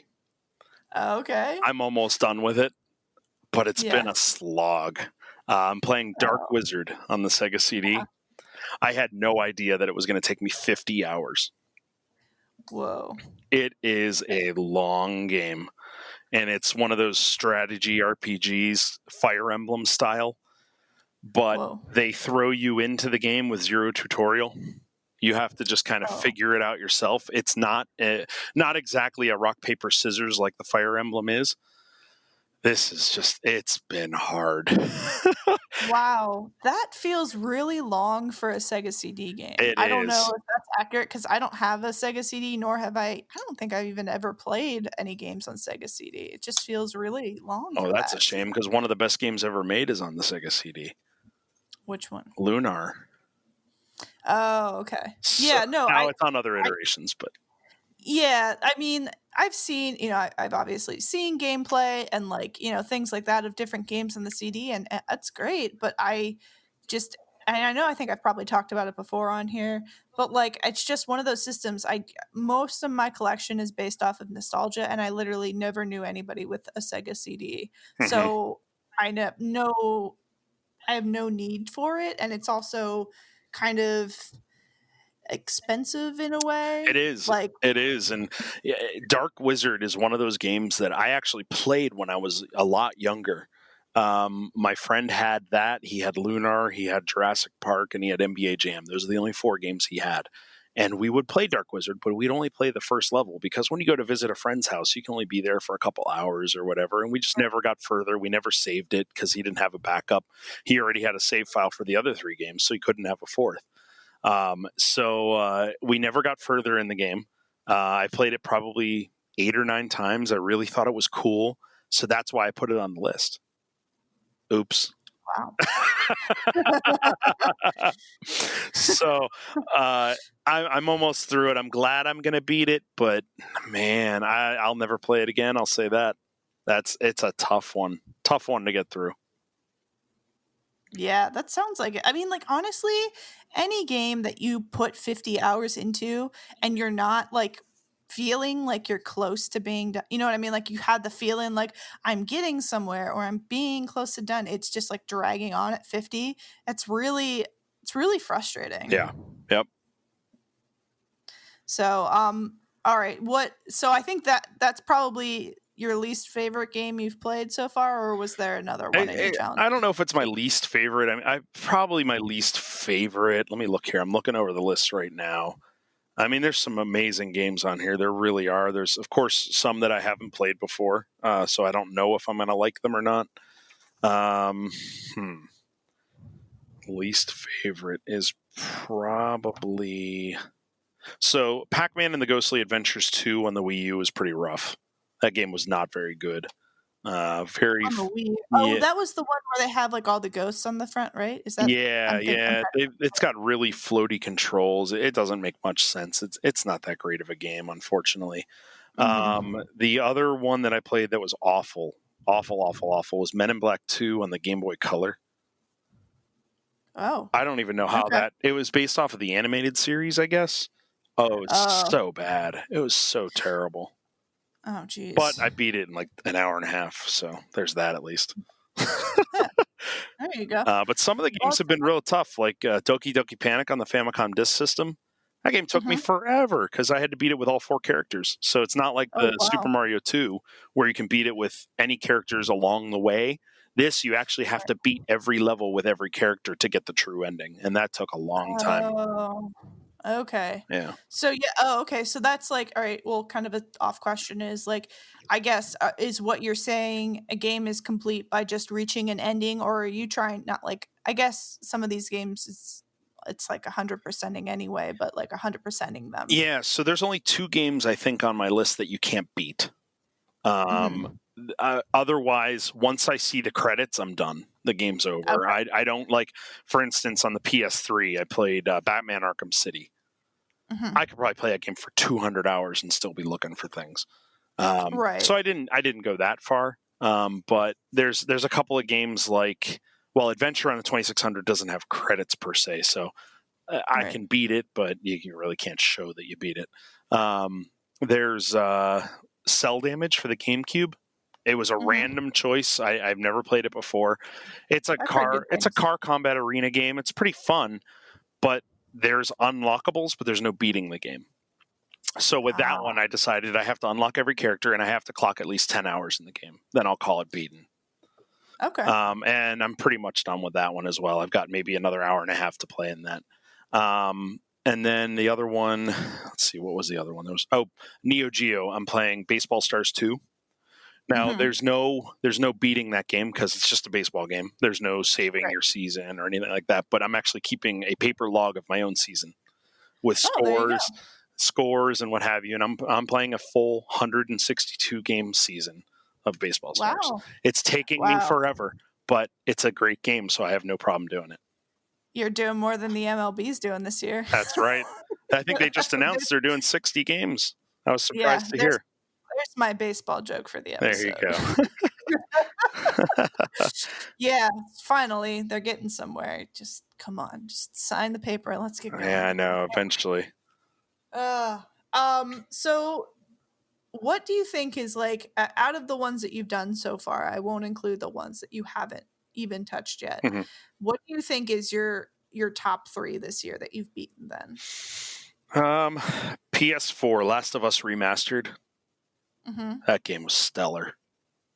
The first one. Yeah, everything about that game was unreal how good it was.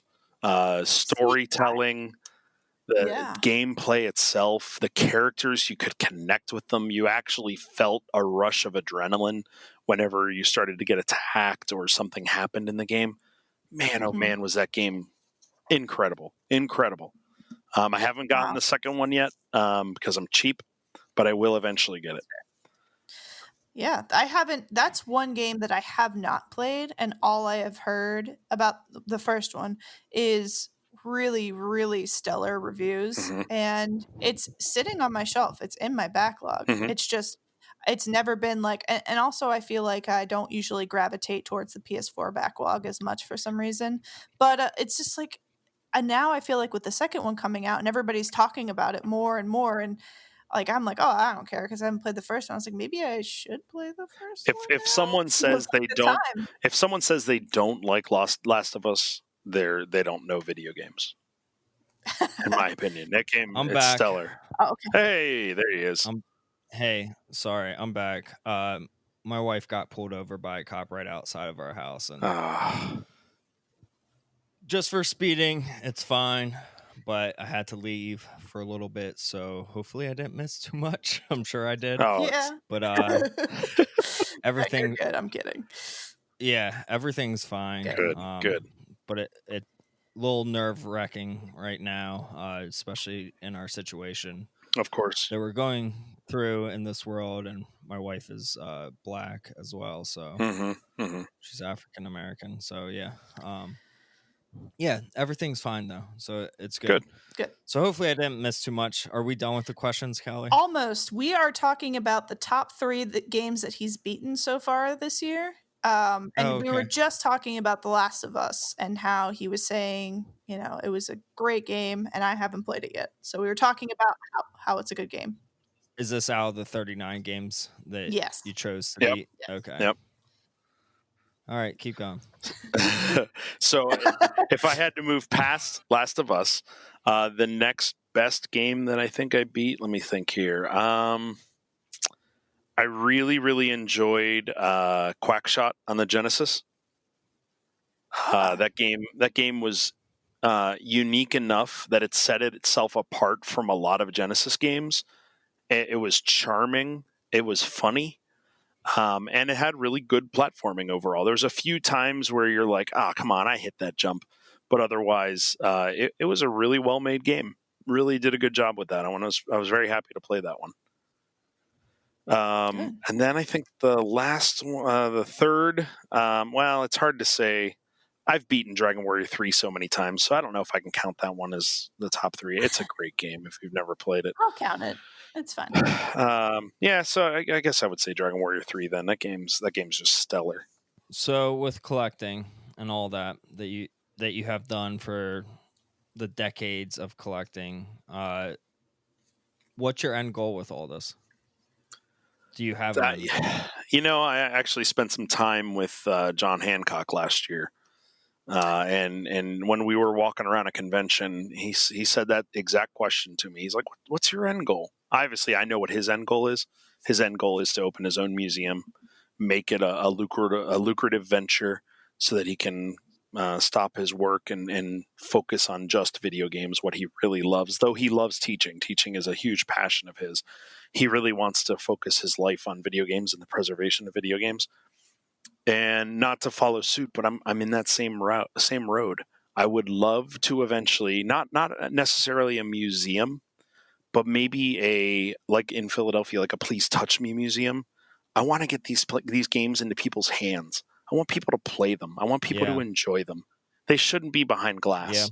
Now, I know you have a lot of security concerns and things like that. There's ways of being creative to make it work. I would love to one day see these games be in some sort of a public forum. That's great. Either that or put my kids through college. Yeah, that too. Or both, when it comes to a lot of collectors, Exactly. like bigger collectors that I know, a lot of them have the same goals as you, and same with me. Like with my kiosk collecting, like I want more people to touch these kiosks, besides me and my friends. Not coronavirus kiosks. No, nobody's touching it right now. It's fine. I'm kidding. Like I can Lysol them down. kidding. I know, but like really, like that, like to me, it's about sharing. Like video games has always been about sharing that passion with other people that share the same passion with you, and or influencing people, because like video games brought me out of a lot of negative things in my life, and I haven't really gotten into it in the 50 plus episodes that we've had on this podcast.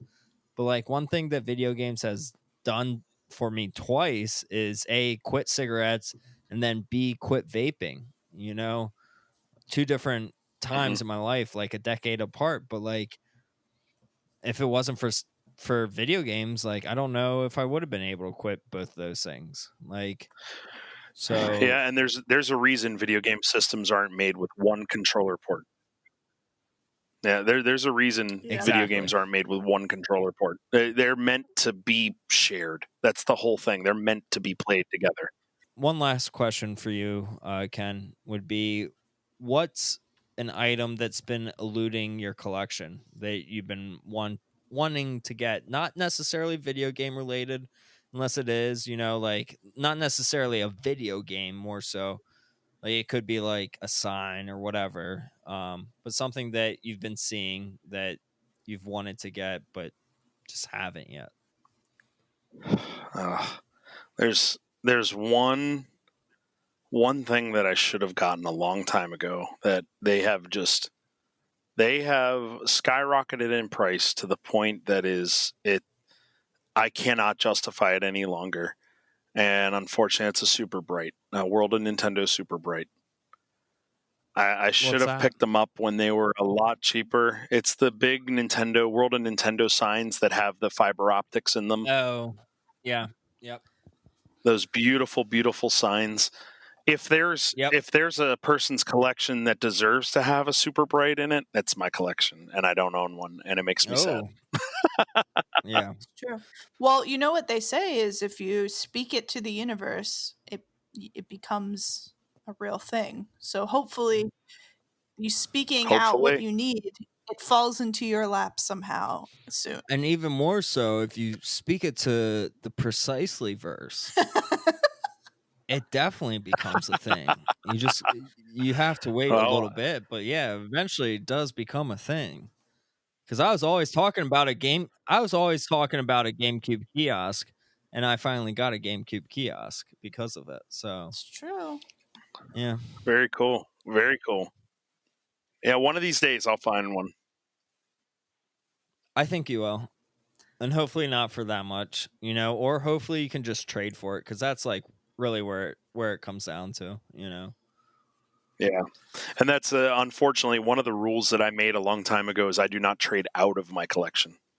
I won't Mhm. trade something I only have one of. Yeah. Makes sense.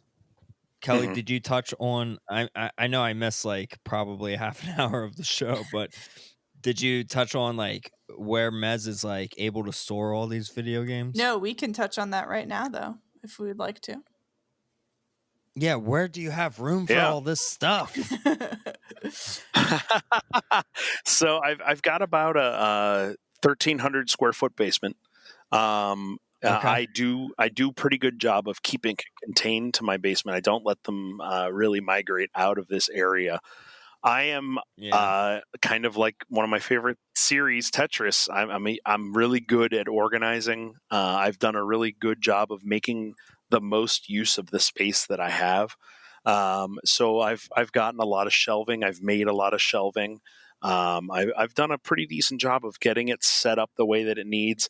At one point, about 6 years ago, I was able to demolish the basement and build it the way that I wanted to see it. So it's just worked out Wow. really well in the space that I have. And believe it or not, I still have space. I can still expand more. Eventually, it's going to get to that point where you can't really navigate very well. But right now, there's tons of room. If you came here, you'd be like, wow, you have a lot of open room still. It's pretty crazy.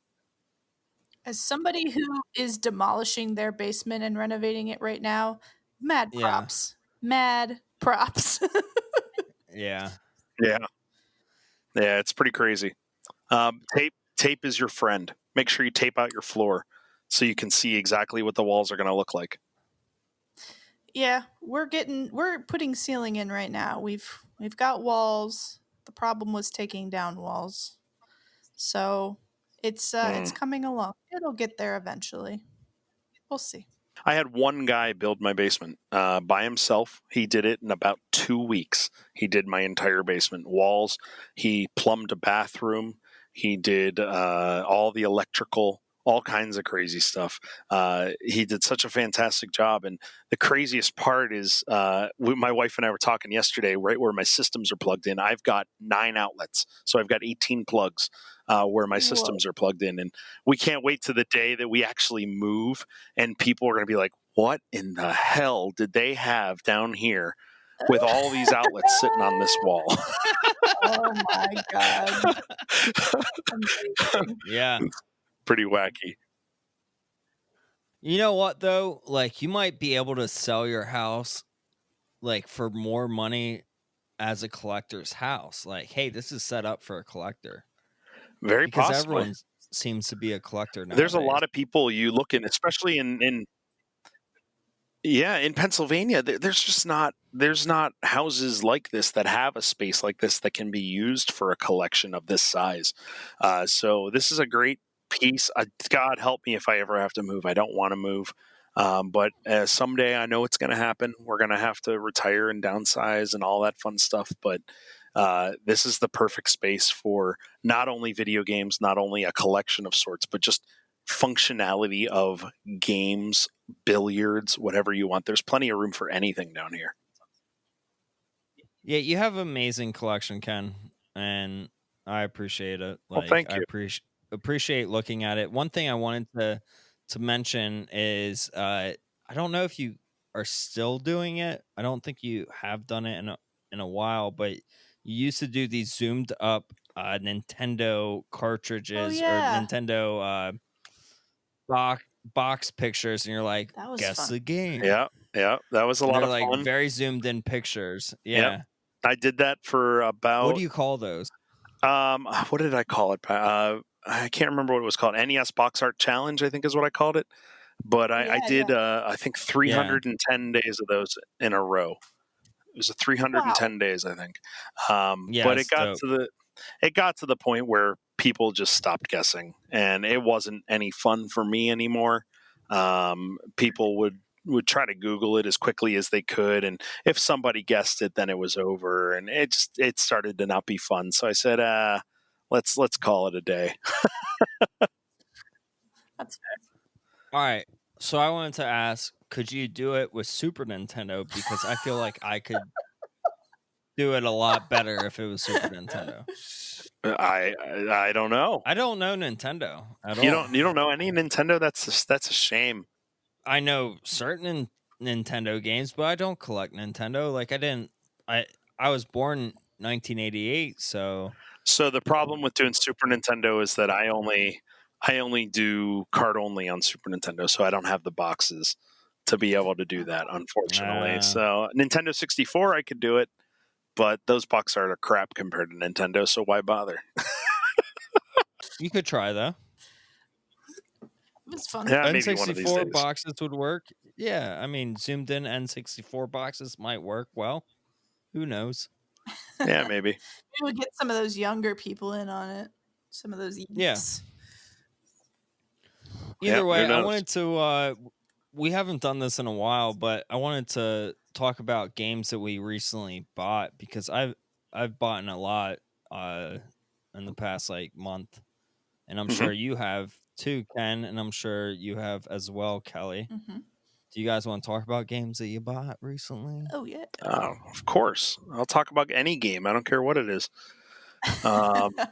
Cool. So, very recently, and maybe this is a good one for your listeners to try to keep an eye out for.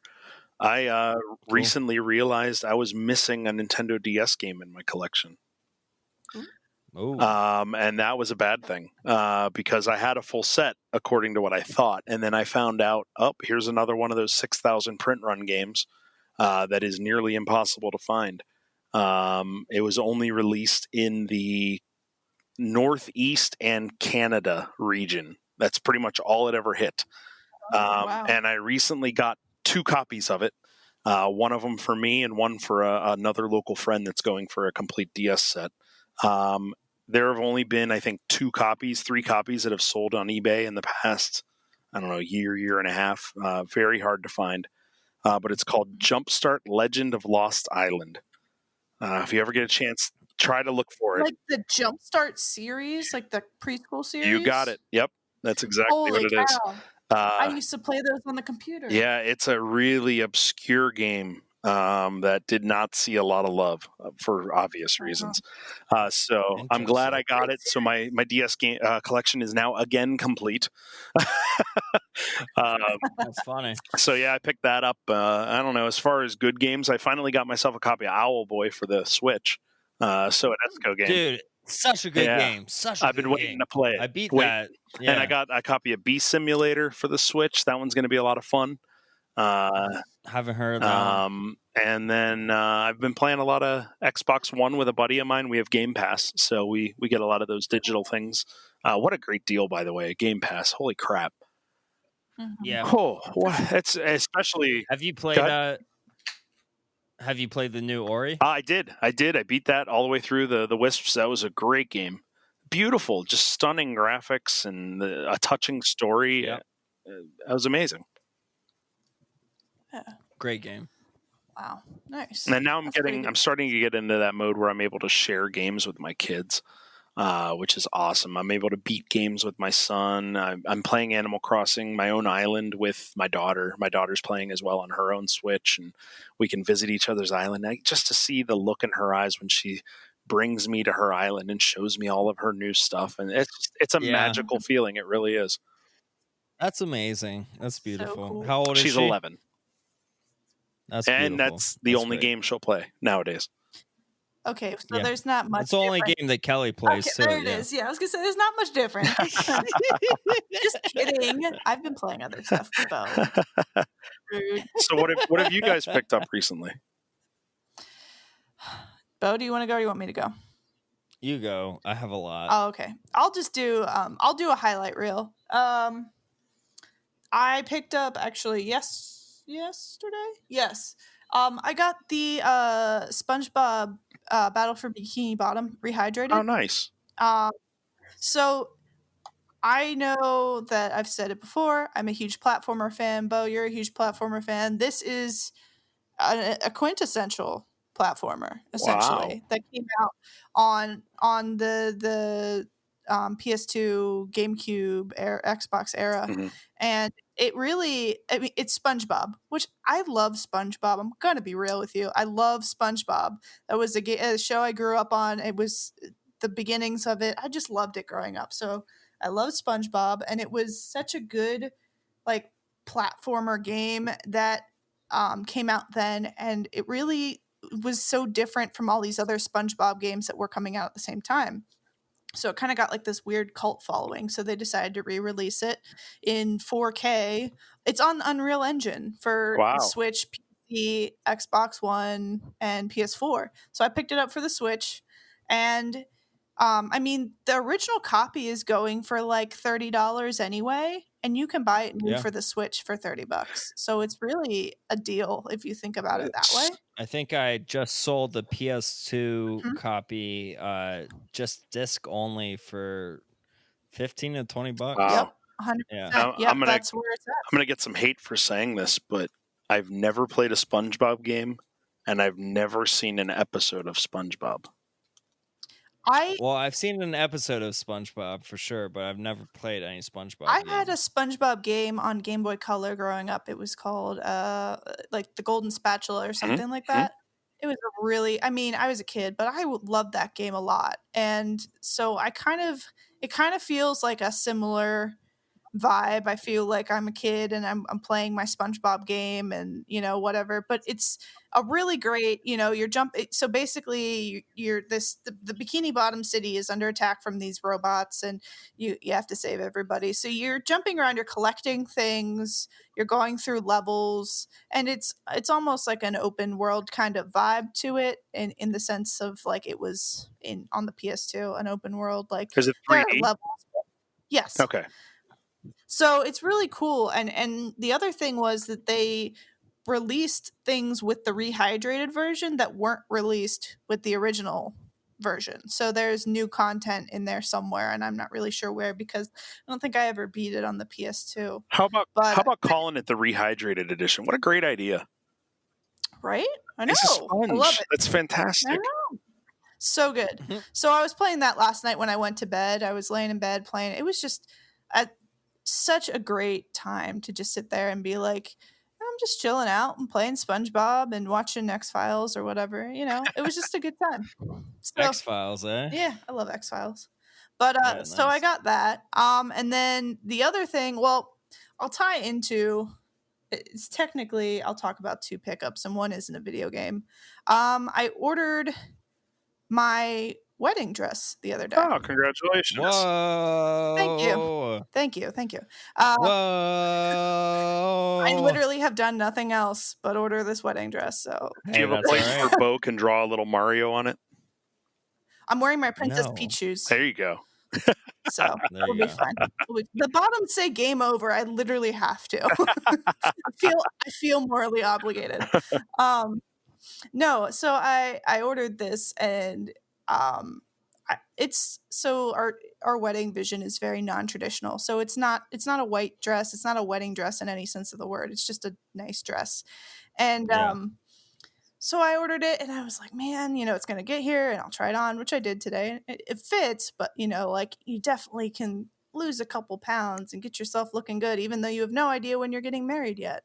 So today I bought Ring Fit Adventure. Yay! All right. That game Yay. is fantastic. So yeah, So so Got good. it, nice. Yeah, it's so good. Nice. I literally I on a whim went into the my local GameStop today, and I was just like, I haven't been in GameStop since probably friggin' February. So I went in and I was looking around, and there was a box up there on the shelf, and I was like, okay, it was the last box, and I was like, maybe. And then I got up to the counter, and I was like, I'm gonna do it because I looked at my rewards points, and I had enough to get like a $50 off coupon. So I was like, I'm just going to buy it because it's the last one. It looks fun. And I think it's going to motivate me to try to get a little bit more exercise in my day, aside from, you know, like taking a walk or whatever. Yeah. So I have not opened it yet because I've been a little busy today since I got back. However, I'm looking forward to trying it out tomorrow and the rest of this week and stuff because I think it's going to be a great game and a good system to try to keep me motivated in movement. It's stellar. It really is. It really is a good game, and it is motivating because it plays like an RPG. The Right. one thing I did notice during it, though, is you find yourself gravitating to certain exercises over others. So I'm sure. you're going to find ways to get out of having to do those leg presses and things like that. Maybe I'll try to psych myself and be like, no, you have to do this. It's fun, though. It's a stellar game. Yeah. They did a great job with it. I hope they release more content and give you more adventures and things like that for it. It's got That'd be cool. got real longevity to it, I think. Not like your Cool. Wii Fit. Awesome. So Yeah, that was I did like the Wii Fit for a hot second, but it's definitely not something I can see myself doing right now and sticking to a schedule. Whereas this, it feels like I can be more scheduled with it and put more time into it because I might have more of a motivation towards it and there's more reward, quote unquote. right. And within the I'm one of the few, but yay GameStop. I'm a huge proponent of GameStop, and I know a lot of people hate them, but people don't realize they're going to lose a lot if GameStop goes. So I support my Yeah. GameStop as much as I can. Yeah, there's definitely some great. I've met a lot of great employees there that have become people that I would talk to a lot, and became a gaming companion sort of thing. Somebody I could talk to about the hobby. So it's definitely GameStop has opened a ton of doors for me in the gaming realm. It's given me a lot of cool little promos. They'll be like, "Hey, did you have this? No, okay, Yep. here you go." And that's what I like find. that kind of stuff. That's what I find. A lot of people, their opinion of GameStop is based off of the employees that they have at their local store. It's true. You either Yep. love or hate GameStop based off of how good those people are to you. And luckily, I will go off the record or on the record and say that my local GameStop has the best employees of any GameStop I've ever been to, and I've been to probably 300 of them. Yeah. No, I agree. One of my old local GameStop, this new one I haven't been to as much, so I'm not quite a regular yet. But my old one, they knew me by name, Mhm. And would come in and spend a half an hour just chit chatting, and Absolutely. it was a great experience. It was just like going to see your friend kind of thing. Yeah. So So, Bo, I don't want to poo-poo you. What did you get? Oh boy. All right. So I've been collecting here and there, little Dabbling, things. selling your cardboard. Yeah, we know. Yes. So I got Boktai 2 sealed for Game Boy Advance recently, Okay. which is a Hideo Kojima game. With the sun, It's element to it, right? sun Yep. sensor. Yeah, so the Game Boy Advance cartridge has a sun sensor to it, so you have to play it outside to actually power up your weapon, your vampire killer, to power that up by playing in the sun, and la-di-da-di-da. Either way, the game is super rare, so I actually bought the PAL version of Okay. it. So it actually came from Italy. Took a while to get here. I finally got it. There's a bunch of copies online. Pretty sure it's the same guy that's just has a box of them sealed, but pristine. Got shipped to me pristine. Nice. Yeah, super happy with how it got shipped to me, and that it finally came and it's good. Probably won't even open it. Honestly, it's going to be like your Paper Mario game for GameCube. The other game I got though for Game Boy Advance is Shining Soul 2. I got that CIB. Oh, nice. And I'm really excited to play that. It seems like a really cool game. I did a little bit of research on it. I'm a huge Shining fan. I think I own almost all Shining Force games, but I don't own all the iterations of like this one in particular, Shining Soul. Okay. Like Shining in the Darkness and all the Japanese ones, Shining Force Gaiden and I don't do that. Okay. Yeah, no, I don't. Not that I don't do them. I just don't own them yet. Okay. But Shining Soul 2, I heard great reviews on, so I got that CIB. That came from Canada. It's an NTSC though copy of it, so perfect. It's amazing. Can't wait to play Nice. it. The box is absolutely pristine as well. If you ever get a chance to bunch play of- the Shining Tears on the PS2, let me know your thoughts on that one. Okay, yeah, I never saw that I one won't yet. tell you my thoughts because I want you to have an unbiased thing. I want to hear what you think about that game. Cool. Yeah. So on top of that, I got a bunch of PSP games and UMD videos and a lot. Nice. Also got Ribbit King for the GameCube. So good.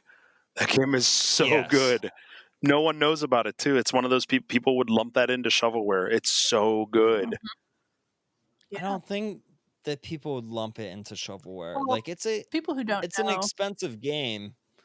And I luckily got it, for under price of like retail value right now.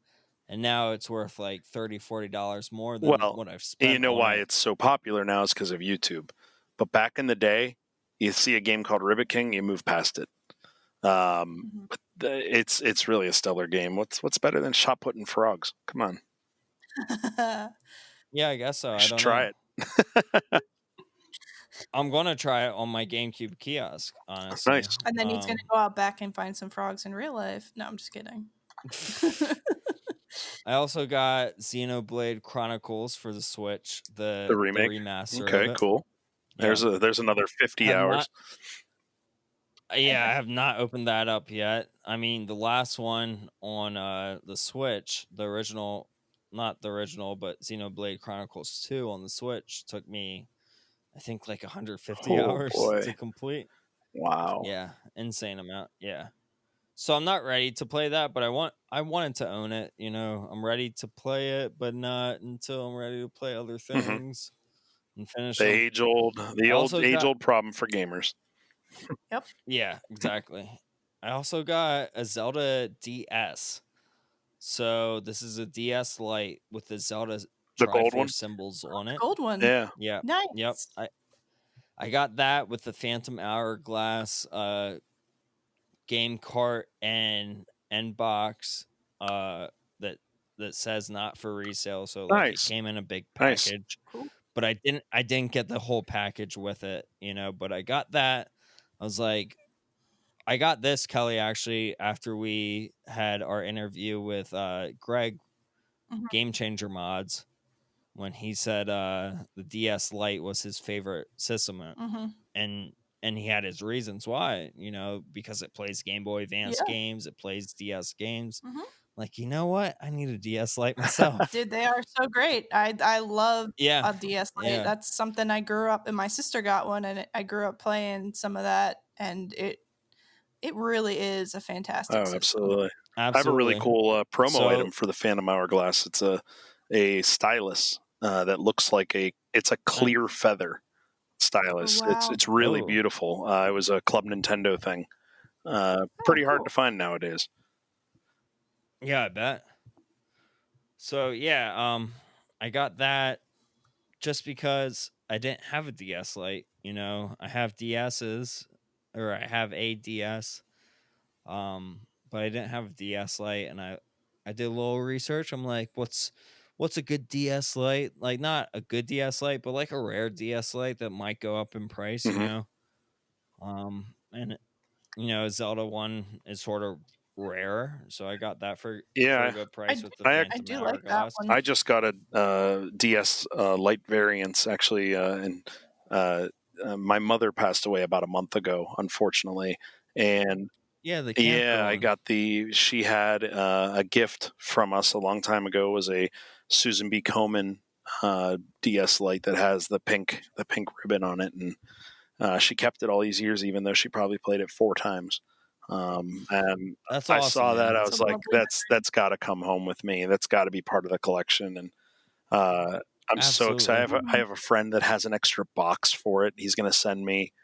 I'm so excited. So excited to have that. That's great. It's beautiful. That's a great piece in your collection. That's something that you'll never sell. Absolutely. And that Zelda DS is probably the prettiest DS Lite out there for sure. It is a beautiful system. Yeah. It was that or the lime green one. Oh, the lime green one. That's a nice one, yeah. Yeah, it's cool. But either way, that, and then I also got Twin Breaker, a Sacred Symbols adventure for PS4 and Vita. And then the last game that I bought recently that I've been playing the most out of is Far Cry 5, actually, for the PS4. I've not played it, but I've heard a lot of great things about it. I heard it's a pretty good ROM. It's really good. Same. Yeah, it's Yeah. really good. I mean, it's a Far Cry game. If you played any of them, it's the same fucking shit, but it's a Nice. good game. You know? I guess I had Yeah. one more big pickup that's not video game related, but it helps my collection. Is I got myself a new 3D printer finally, which is Ooh. awesome. So I have a Dope. nice Tronxy Pro 2. It's got a 10 by 10 by 10 cubic area to print in. And if you've seen any of my collections on Instagram or Facebook or wherever, I've been working on a project where I'm printing trays for my Game Boy Advance games so I can put them in DVD cases. I have my Game Boy wall, which a lot of people love. I do love. Which actually, on a side, this was the coolest thing I think that's ever happened to me on the internet ever. I happened to post the picture of my Game Boy Mosaic on Reddit, my first ever post on Reddit. And it went viral, legit viral. It was the #1 overall Reddit post for 21 minutes. Wow. I'm not That's talking awesome. just on that hashtag. Overall on Reddit Ever. Yeah. for that's 21 That is minutes. one of the coolest things I've seen. It was cool. I was really excited. And of course, there were people like, "Oh, that doesn't look like a Game Boy. It's too squished or whatever." But you know what? Hell, Or that came out of my GameStop mind, and I just decided to make it. And every game on that wall is you can remove it, you can play it, and all I did was print some little 3D printed brackets that hold all those games on the wall, and it's been a joy to have those up there. yeah, all the Yeah. comments are just GameStop will give you $350 for all Yeah, of it. exactly. Never heard that before. But anyway, I got a new 3D printer, so I've been busting out a lot of 3D prints recently, having a lot of fun. I have a friend who is really big into board game design, so now I can help him make components for his board games, and it's a win-win all around. I'm really excited to get printing, having fun with it. Oh yeah, man. Sweet. That's awesome. Sweet. Well, You know what? anything else? Well, I gotta say, there's one thing I gotta say. You never asked the one question everyone asked. Well, two questions everyone asks. One question I kind of laugh at Sure. nowadays is, "Have you played every game you own?" Hell no. Hell no. I haven't even come close to playing them all. But I would never ask that question. you wouldn't believe Yeah, how there's many no way. people ask that question. The other question Fuck those people. Like, seriously. the other question you didn't ask Fuck is them. you didn't ask me how many games I have. Oh, I don't need to know that. You have a lot. you have enough. I do have a lot, but okay, if you don't want to know, I won't say. That's fine. You can No, you can share with let's your tell class. us. I mean, Yeah. obviously you have the number in your hand. So So every tell year I us. set a goal that I'm trying to attain to. This year, I'm never going to hit it. But right now, as of this very moment, I am sitting at 13,619 games. Jesus My Christ. goal was to hit 14,500. So I'm 900 shy. I've acquired about 600 games this year. Well, bro, It- let me tell you something that you can do. Sell a $6,000 piece of cardboard. Yeah. Yeah. And then you can get any games that you want. You literally read my mind on that one. Oh, that's great. That's great. No, but Yeah. eventually I'll get there. But COVID hurt my chances a little. I'm not doing as much traveling. I'm not finding the deals that I used to find. But I'm still having fun. I'm playing games, and that's what it's all about. If I'm still having fun doing it, I'm going to continue doing it. A lot of people ask me, when is enough enough? I think enough is enough whenever I don't find it fun anymore. That's true. That's what you gotta do. Yep. Yeah. So, Well, Well, I appreciate you being on this podcast, Ken. it was a blast. This is a pleasure. My pleasure for sure. This was our pleasure too. Yeah. So thank you. and when this whole coronavirus thing is all over and we're all safe, we definitely have to go hang out somewhere. Oh, absolutely. You're not too far away from me, so come on We're over. close enough. Yeah. Yeah, we'll be over. Yeah. I would love to come over. You gotta tell me what type of scotch that you want for me to bring over too. Hell yeah. I mean, that's the only way, to like make a There truce, you go. a pact. Well, either Right. that or you bring me a game I don't have. We'll Yeah, bring the scotch.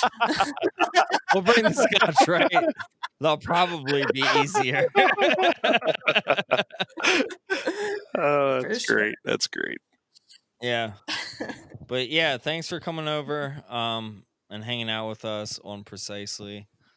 You can find yourself at Mesmoron, MEZMORON on Instagram, Yep, right? that's me. Anywhere else? If you want to hit me up on Xbox, I'm Mesmoron1 on Xbox, Mesmoron on PS4. Same name on Facebook, Twitter, Reddit, wherever. I've used the same handle for a number of years, so you can find me pretty much anywhere. Right Cool. on. And you can find us on Precisely Podcasts on Instagram. Callie, where are you at? I'm on the highway to Kel all the time. Yeah. 24/7. I'm at And Highway Kel claim Bose. sale, right? Yes, that is Yep. my sale page if you're interested in that. My vintage page is Retro and Rad if you're interested in that. Those are my...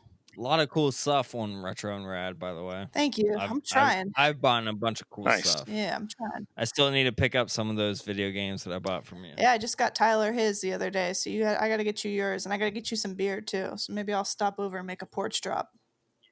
Yeah, well, just so you know, I drank that beer that we were going to trade for, but that's fine. No, it's okay. I still have beer for you because you gave me the chicken nugget beer. I got to pay you back. So All right, it doesn't matter. Either way, we will be doing. So we are recording this on a Wednesday, so we will be doing a live giveaway for the mystery box coming up here soon. It'll be in the next day or two, which in this recording, I guess it doesn't really matter. It will already have happened. in the past. But yeah. Congratulations, winner. There you go. Congratulations. Yeah. The winner will have happened, so it's all Yay. good. There's one thing I'd like to promote if we've got a hot second here. Sure, absolutely. I just got word. Well, not just got word, but it officially has been announced. It'll be pertaining to anybody who's local and interested in games and stuff. American Daydream Antiques and Miscellaneous, where I have my booth at, and the owners, Greg and Maria, they are a husband and wife team. Lovely people, love them to death, and they've been super helpful to me.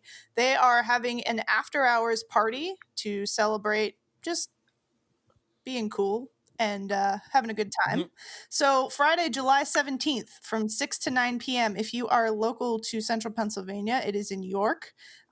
You can hit me up and I will give you the address or details or whatever you may want. But they're having an after hours party where they will have On My Grind coffee truck. They will have Liquid Hero Brewery, and they will have the Vampire Taco truck. They will also have 10% off all items in the store. The store will be open, and they're raffling off their Miss Pac-Man multicade. So this is Nice. where the gaming Whoa. comes in. So if you want to get your hands on this really cool Miss Pac-Man multicade they've had in the shop, I've played it. It's fun. How big is that? It's an arcade cabinet. It's like a regular Full size Pac-Man size. multi-cade, yeah. Yep. And it's got a bunch of stuff on it. So it's got 60 games on it. They're raffling off $25 entry with 60 entries. So if you want to get in on it, I highly recommend you do. Excellent coffee, excellent beer, excellent tacos, excellent place, lovely people. It's going to be a great time. I'll bring it up again at some point, but I just want to put it out in the air. If you are interested, Just bring your hit mask. me up for more deets. Yes, please bring a mask. Cool. Stick your straw for your beer through your mask hole. Well, that kind of defeats the purpose. Underneath. There you go. Okay. Bendy straw. That I can get There on you board go. with. So yeah, if you're local. Yeah. But yeah, it'll be a good time. Yeah. That's all good. So yeah, that's about it from us. Check out our website at precisely.live. And we out. Thank We you. out.